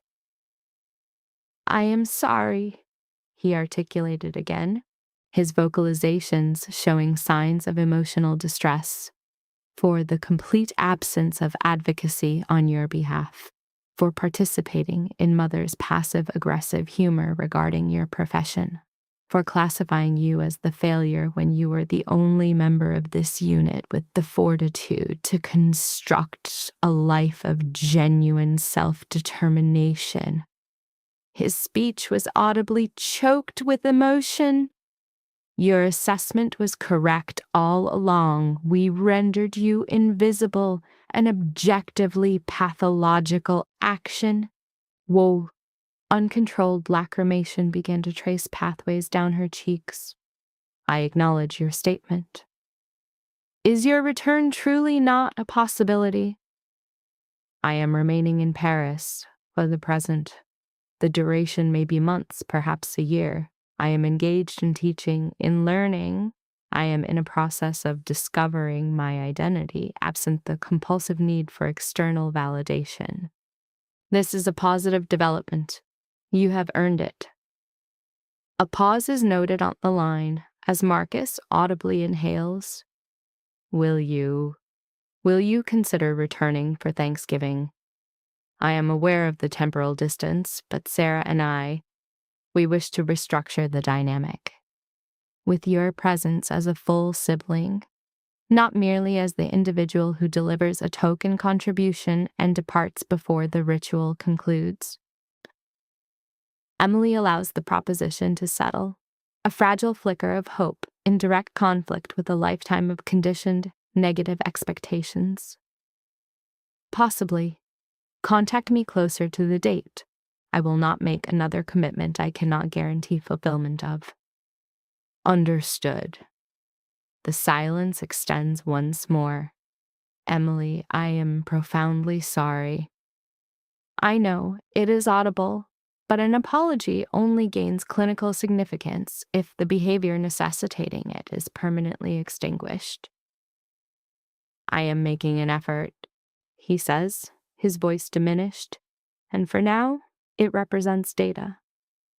After the call terminated, Emily remained motionless, his words suspended in the room's quiet, experiencing the familiar psychosomatic knot of hope and injury tighten in her chest, slowly processing the brutal truth that some traumas are not resolved by the mere utterance of an apology. 20 minutes later, Alexander located her on the sofa, a static figure enveloped by the room's silence. Are you stable? Marcus apologized, and it registered as authentic, not the superficial sorry individuals employ for guilt absolution. So that constitutes a positive outcome, does it not?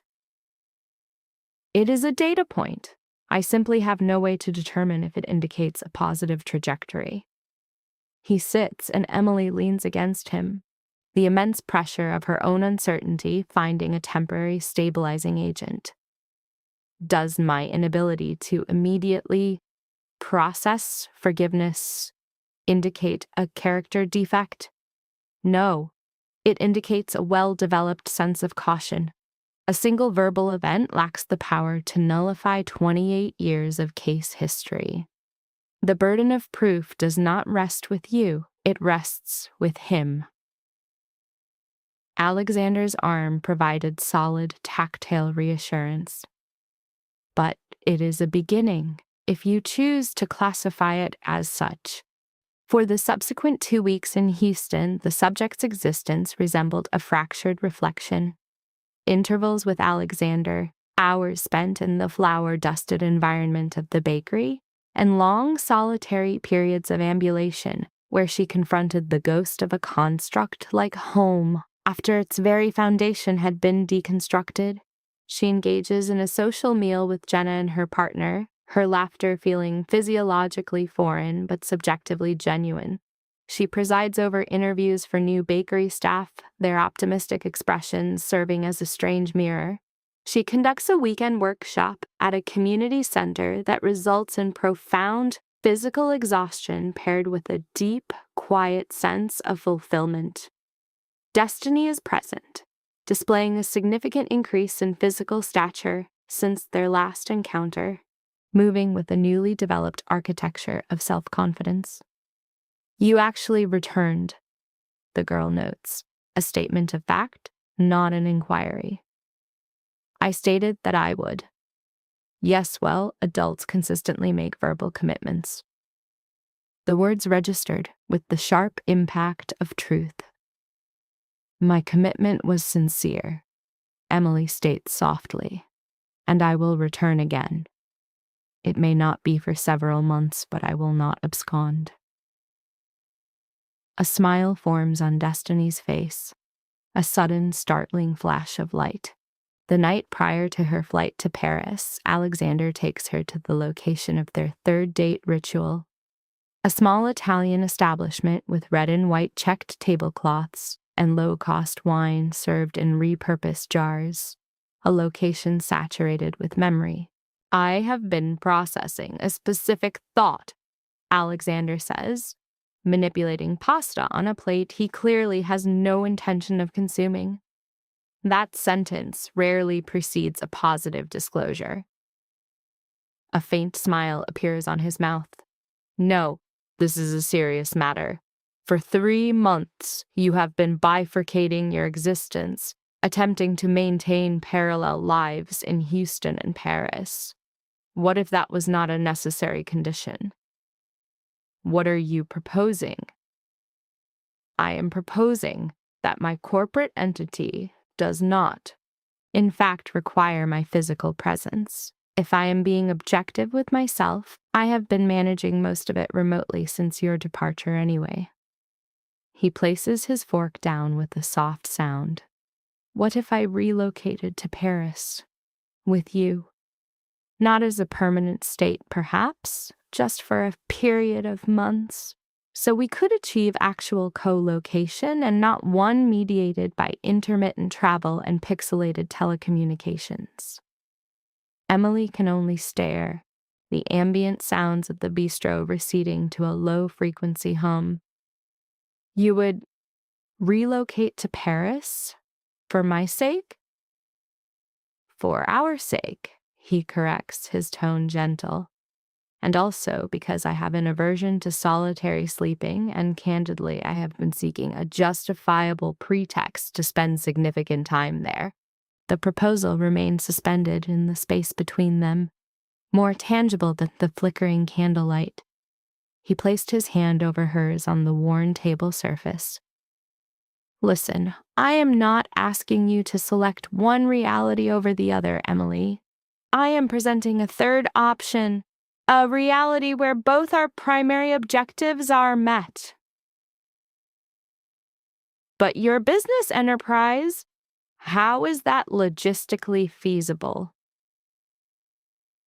I have an exceptionally competent team managing daily operations. Any major issues can be handled via video conference, or I can return for a few days if required. The entire purpose of constructing that enterprise was to acquire this specific type of freedom. It is past time I began to utilize it. Something within the subject's chest began to expand, a sensation so vast it was simultaneously terrifying and beautiful. You are not joking. You are entirely serious. 100%, unless, of course, you would prefer I remain here and suffer tragically, like a protagonist in a poorly written novel. But the tragic suffering is a component of your appeal. Emily. Her laugh was a brittle sound, laced with the salinity of tears she refused to release. Yes, please, come to Paris with me. 1 week later, they were on the same aircraft, moving at high velocity toward a future of their own construction. Alexander secured a rental in the 7th arrondissement, an apartment that made hers appear closet-sized, featuring walk-in wardrobes and a kitchen designed for more than a single occupant. The initial 3 days were a feverish period of reconnection, a blissful state of physical entanglement and conversations extending into the pre-dawn hours. For the first time, Emily permitted herself to entertain the hypothesis that this was not a fragile illusion, that she would not be forced into a binary choice, love or vocation, that perhaps, just perhaps, she could achieve a state of complete integration. When the fall semester commenced, Emily immersed herself in her teaching role with the same intense energy once directed at Arnaud's kitchen. Her classes comprised a collection of disparate individuals, culinary school graduates seeking a unique professional identity, career changers pursuing a long-dormant ambition, and a few courageous novices with no prior experience. The subject, Emily, exhibits a clear pattern of repetition compulsion in her instructional methods. She subjects her students to the same unforgiving pressure once imposed on her by the mentor figure, Mercier. However, she modifies this behavior with displays of empathy, an attempt to repair her own past trauma. A particular student, designated Marie, becomes a focus of intense transference. The subject projects her own history onto Marie, identifying a raw, undeniable talent, masked by symptoms of chronic self-doubt and learned helplessness. Emily's intervention: you have a gift. Your hunger is the only thing that matters, is a direct attempt to disrupt Marie's core negative beliefs about her own age and potential, mirroring a corrective emotional experience the subject herself likely craved. The subject provides Marie with a contact, Arnaud, framing the referral as a trial of extreme psychological endurance. a hell designed to test resilience. Marie's somatic response, a tremor, is noted as a typical physiological reaction to profound cognitive dissonance, the collision of a long-held negative self-concept with sudden external validation. The subject recognizes this as an echo of her own past trauma.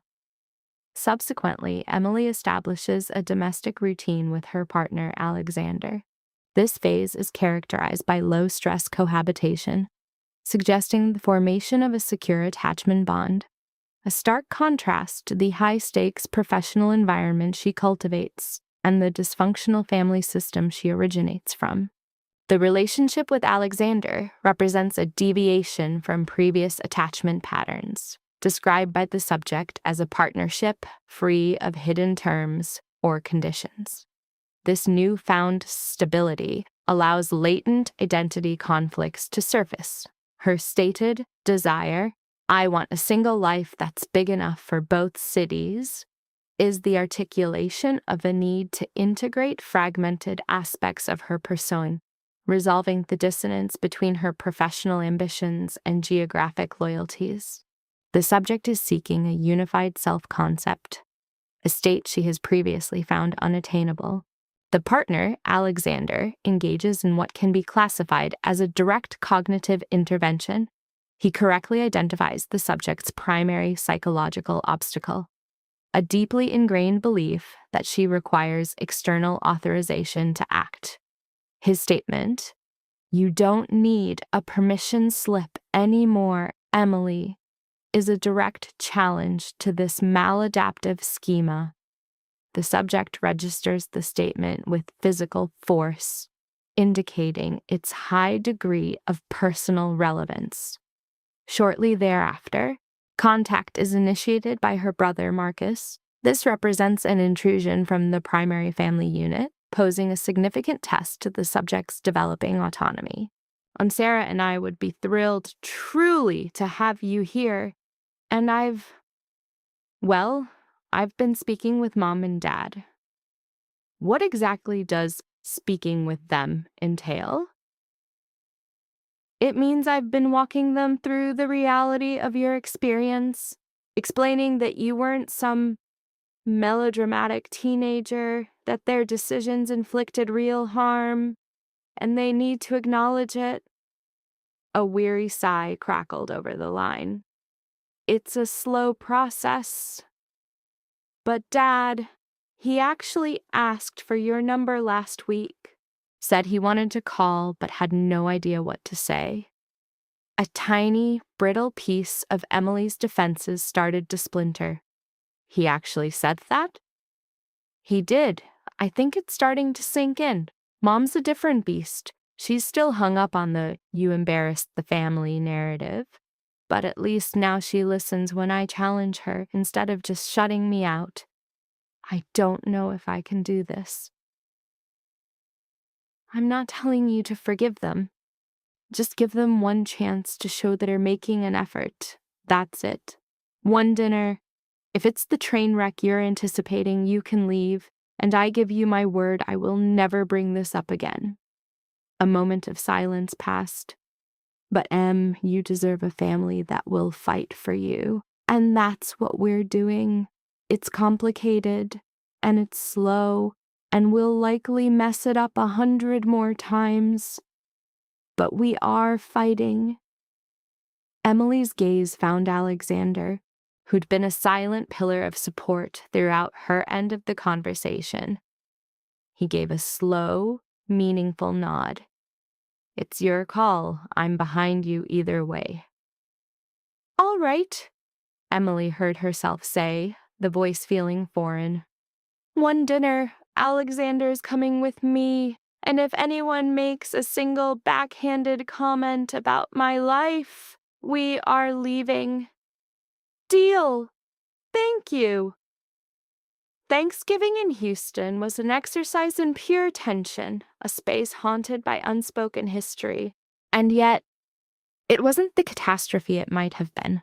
Emily's mother was a raw nerve, her father a man fading into the scenery. But there was an attempt being made. You could see it. A fumbling question about Paris that wasn't loaded with accusation. A genuine effort to engage with Alexander, to see him as more than an accessory. They were trying to express how much they missed their daughter without framing her entire existence as an abandonment. Melissa arrived late. She took one look at Emily and just completely unraveled. I am so incredibly sorry. She wept into Emily's shoulder. I was a monster, a total monster to you, at my wedding. And before, my entire life, I think. You created that incredible cake, and I barely acknowledged it, and I let Mom convince me you were the problem, but it was never you. You were in pain, and I never once took your side. Emily simply held her sister, allowing the emotional storm to pass. This was not forgiveness, not yet. Forgiveness demanded more than a tearful confession. It required the slow, consistent evidence of change. But this was a beginning, a fissure in the ice. Later, her father sought her out for a private word. They found themselves on the back porch, the very stage where Emily had spent a childhood mastering the art of invisibility, of escaping the crushing weight of a life that wasn't her own. I need to apologize to you, he began, his voice quiet. A real apology, not that weak. I'm sorry you were offended crap, a real one. I failed you. As your father. A lump formed in Emily's throat. My failure was that I wanted you to be a carbon copy of Marcus, to have a life I understood, a career I could boast about at the country club. When you chose baking, I saw it as you throwing your future away. It never occurred to me that you were just communicating in a language I was too arrogant to learn. He looked out into the yard, which was swallowed by the night. Your mother and I started with nothing. We fought for every piece of this life. Our only goal was to ensure you kids were secure, successful, that you had everything we never did. But somewhere along the climb, we started judging your life by our own metrics instead of letting you define your own. That's what was so painful, Emily said, her voice barely a whisper. I know, he replied, and for that I am profoundly sorry. What you've created with that bakery is remarkable, and what you're doing now, in Paris, that's on a whole other level. I should have said it years ago, that I was proud of you. His gaze finally met hers. So I'm saying it now. I am proud of you, Emily, for having the courage to leave when we gave you every reason to feel insignificant, for building a life from nothing, for refusing to let us break you. The tears started then, streaming hot and silent down her face. Thank you. Can we maybe try again? On your terms, of course. Slowly. But can we try? Yes, we can try. The flight back to Paris was a quiet journey through the clouds, a period of contemplation. Her family wasn't healed. Wounds that deep don't simply disappear, but an effort was underway to mend things, and that effort was everything. How are you holding up? Alexander's voice was a gentle interruption. Cautiously optimistic, she replied, her head settling into the crook of his shoulder. And that's more than I've felt in a very long time. You have my full support? Always. And with that, the semester concluded in the sharp chill of mid-December. Emily watched her students showcase their final projects, and they were magnificent. Creations of such breathtaking vision that she felt a physical pang of pride. Marie had secured the position with Arno. She was set to start in January. 3 more had already been hired by prestigious Parisian establishments. The others were either getting promotions or venturing out on their own. "You have a talent for this," Claire remarked at the small farewell gathering. "As an instructor, they absorb your every word." "It's because I truly see them. They're the whole point of this." Emily observed her new class interacting with the culinary icons Claire had invited. "I want to do this again. This spring, perhaps." "I was hoping you would say that. What if we formalized it? A guest lecturer position, you design the curriculum, teach when you're able, and we'll arrange coverage for you when you can't." It was an ideal setup, offering a level of flexibility she hadn't even considered. Yes, absolutely yes. Christmas in Paris was a serene, flawless affair. A small dinner at their apartment with Sophie and her wife, Arno, and his partner, the family she had chosen. They cooked side by side, enjoyed too much fine wine, and Emily experienced a sense of belonging, of being rooted that had been foreign to her for most of her life. "Speech!" Sophie's voice cut through the laughter that followed dessert. A 7-layer chocolate marble Emily had dedicated 2 days to creating. "I am definitely not giving a speech." "Speech! Speech!" The chant escalated into a warm, insistent chorus, so Emily rose, feeling both ridiculous and profoundly cherished. "Okay, fine, I wanted to thank you all. 6 months ago, I was sobbing on a sidewalk outside my sister's wedding, feeling like the most insignificant person alive. And now I'm here, with people who see me, the real me, not the version that's convenient or the one that's easy to have around. Just me. So, thank you for making this city my home." "To Emily," Arno proposed, lifting his glass, and the sentiment was echoed around the cozy room. Later, after the guests had departed and they were clearing the last of the dishes, Alexander approached from behind and circled his arms around her waist. "I have something for you," he murmured near her ear. "We agreed on no gifts." "This isn't a gift, it's an investment." He placed an envelope in her hand. Inside, it took her a moment to comprehend the thick bundle of legal documents. And then, as the meaning settled in, her hands started to tremble. "You bought the building next to my bakery." "I bought the space next to your bakery," he clarified, his tone remarkably composed. "The plan is to lease it to you should you want it for an expansion. A teaching kitchen maybe, a private event venue. Whatever your next step is." His hands rested on her shoulders, a grounding force. "You kept mentioning you wanted more. I'm just providing the space for you to build it." Emily was rendered speechless. All she could manage was to stare at the papers, at this unbelievable future she had only allowed herself to imagine in secret. "Why?" It was the only sound she could produce. "Because for your whole life, people have told you to make yourself smaller, and I am finished watching you contort yourself to fit into their boxes." He gently lifted her chin. "Build something extraordinary, Emily. You've more than earned it." Her answer was a kiss, a complete narrative without a single word. "Thank you. I love you. You see me. Please don't ever stop." When they finally separated, breathless, he touched his forehead to hers. "Marry me," he said. Emily recoiled slightly, the word sending a shock through her. "What?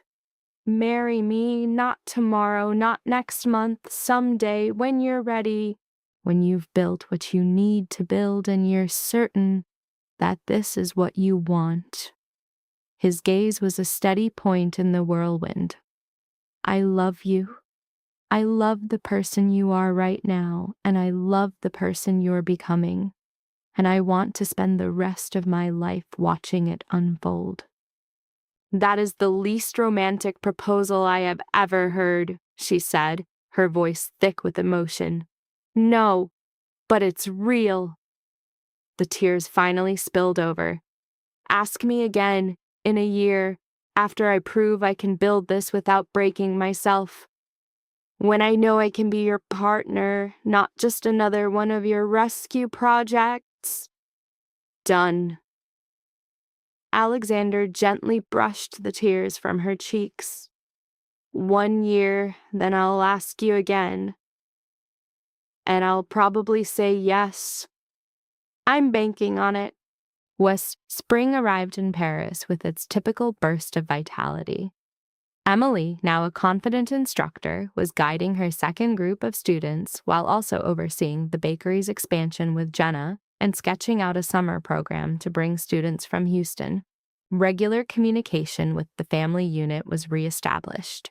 Initial interactions were marked by pronounced social awkwardness and conversational misfires, but a gradual, painful recalibration was occurring. They were beginning to engage in genuine dialogue rather than defaulting to their historical, dysfunctional roles. In April, a digital communique arrived from the subject identified as Destiny, who reported her graduation, a full scholarship to a culinary program, and was now seeking guidance from Emily. "I can still hear your directive," the message read. "To create something with substance, not merely what is prescribed. The desire is overwhelming, but I fear I am inadequate." Emily was observed to review the message 3 times before responding. "The state of fear is persistent," she eventually wrote back. "One simply learns to operate within its presence. The concept of good enough is a construct, a cage designed by others to enforce limitations. You must advocate for your own standard of excellence and cease seeking external validation for high ambition. Your adequacy is already established. The next phase is to demonstrate courage." In May, Emily returned to Houston for a 2-week period to supervise the launch of a new facility expansion. The physical space exceeded her projections. It contained a professional-grade instructional kitchen, an event area with a capacity of 50, and a dedicated administrative office. Jenna had proactively hired 2 additional staff members and was scheduling events for 3 months in the future. The bakery had transitioned from a mere commercial enterprise into a cultural landmark. Each morning, a queue formed down the block, a form of pilgrimage, its reputation functioning as a powerful current within the Houston culinary scene. "You constructed all of this," Emily vocalized, her tone conveying profound astonishment. "Correction. We constructed this," Jenna countered. "You provided the foundational elements. I simply erected the framework. The current enterprise. It is an outcome neither of us could have achieved in isolation." They stood before their inaugural class of 15 students, the room charged with a demand for Emily's classical methodology and Jenna's contemporary strategy. It was a perfectly executed synthesis. "This must become a permanent program," Jenna asserted later. "Monthly workshops, specialized topics, an entire curriculum. The labor involved is staggering." The subject returns to Paris, demonstrating a heightened state of executive function and ambition. The professional partnership with Jenna is solidified, indicating a move toward a leadership role. The subject's request for Alexander's remote consulting signals the successful integration of her romantic and professional lives. She articulates this new reality as a state where she no longer has to amputate parts of her soul, a clinical metaphor for the cessation of self-fragmentation. She now simultaneously occupies the roles of master and apprentice, as a resolution of her internal mentor-mentee conflict. In August, an observation of the primary family unit was conducted during a visit. Interpersonal dynamics were strained, indicative of long-standing relational fractures, yet a conscious effort toward reconciliation was noted. Small behavioral shifts were recorded. The mother offered verbal approval of the subject's environment. The father exhibited a strong emotional response to her professional success. The sister Melissa engaged in active listening. While full systemic repair is not achieved, these are markers of initial progress. The brother, Marcus, verbally acknowledged the family's past dysfunction for not erasing us, and a brief, non-hostile physical embrace occurred, signifying a preliminary stage of familial reconnection. You were correct about all of it. I am surprised you accept our calls. You are demonstrating effort, Emily conceded. We are attempting to. We're internalizing that verbalizing an apology and enacting behavioral change are two distinct processes. We are now focused on the latter. Much later, long after their departure, she and Alexander stood on their balcony, illuminated by the ambient light of Paris. What is your current state? He asked, his voice quiet. Grateful, fragmented, hopeful. Emily leaned against him, as if I might finally be constructing the life I was intended to have. You are. He placed an arm around her shoulders, and witnessing it is a magnificent phenomenon. A year later, almost to the day, Alexander would pose another question. The event occurs in Houston. The new teaching kitchen is immaculate following a master class, the air saturated with the scent of cooling sugar. Only the two of them are present, captured in the oblique afternoon light. Emily Dawson, Alexander begins, and her subjective experience of time halts as he lowers himself to one knee on the flour-dusted floor. You possess genius, and you are impossibly recalcitrant. Your capacity for empathy is so profound, it causes pain, and you experience emotions more intensely than anyone I have ever encountered. You build empires from nothing and elevate everyone around you, and you motivate me to become a better man. His eyes met hers, his psychological state fully exposed. Will you marry me?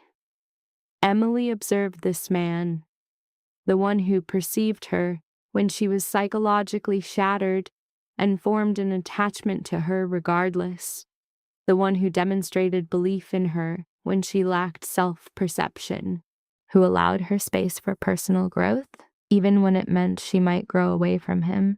Thus, when the question was posed, it registered less as an inquiry and more as the sole remaining truth in existence. Yes, she said. Yes, I will marry you. The ring he placed on her finger was minimalist, symbolic of permanence. It was perfect. They first contacted their true family unit, Jenna and Sophie, the women who had endured the crisis with her. They drank champagne that Jenna had stored for this specific contingency. I knew it, Jenna said, crushing her in a powerful embrace. The way that man observes you, no other resolution was ever possible. 6 months later, they were married in Paris, attended by a small group of their chosen associates. An intimate meal replaced the cavernous, empty performance her family would have mandated. It was the quiet, perfect inception of her authentic life, her authentic empire. Her mother wept an unforeseen event. Her father succeeded in not making the day about himself, a minor miracle. Surrounded by the individuals who had genuinely earned their position in her life, Emily experienced, for the first time, a state of being that was not a performance for her family's approval. She was simply existing. A chaotic, glorious, imperfect existence. The subsequent years were productive, but not without difficulty. Old behavioral patterns attempted to reemerge. The impulse to reduce her presence for individuals who did not merit it was a conflict she still had to navigate. But she now possessed psychological armor. She had a tribe. And she had the deep foundational knowledge that she was, precisely as she was, sufficient. Consider this. Sweet Haven Bakery did not simply expand. It metamorphosed into a culinary institute, a facility that forged chefs from both novices and experts. Emily found herself managing operations in 2 cities, Houston and Paris, engaged in a whirlwind of legacy creation, not just profit generation. She actively sought new talent, financing students like Destiny who possessed immense drive but lacked capital, thereby cultivating a legion loyal to her. And her family? The one whose affection was always conditional? They began to be present for the successes, the failures, and the mundane intervals. They would ask questions and actively listen to the responses, learning with painstaking slowness to respect the woman she had become rather than the construct they had desired. And Emily, she was methodically evaluating if they would ever be granted full re-entry. 5 years after she fled Houston in that yellow dress, mascara tracing her cheeks like war paint, she stands in the kitchen she sacrificed for, surveying her domain. Her apprentices move around her. They laugh, they err, they try again. She sees a kingdom that could only be erected after she relinquished the need for sole proprietorship. She sees a family, both her biological unit and the one she constructed, that finally perceives her accurately. Just then, Alexander, her partner, slides his arms around her waist. What is the master strategist contemplating? He whispers. The magnitude of the changes. How I nearly avoided boarding that plane to Paris, paralyzed by the fear of becoming the central figure in my own narrative. Emily leans into him. What if I had not gone? What if I had remained a secondary character? But you did not. You gambled everything on your own potential, even when it was the most terrifying course of action.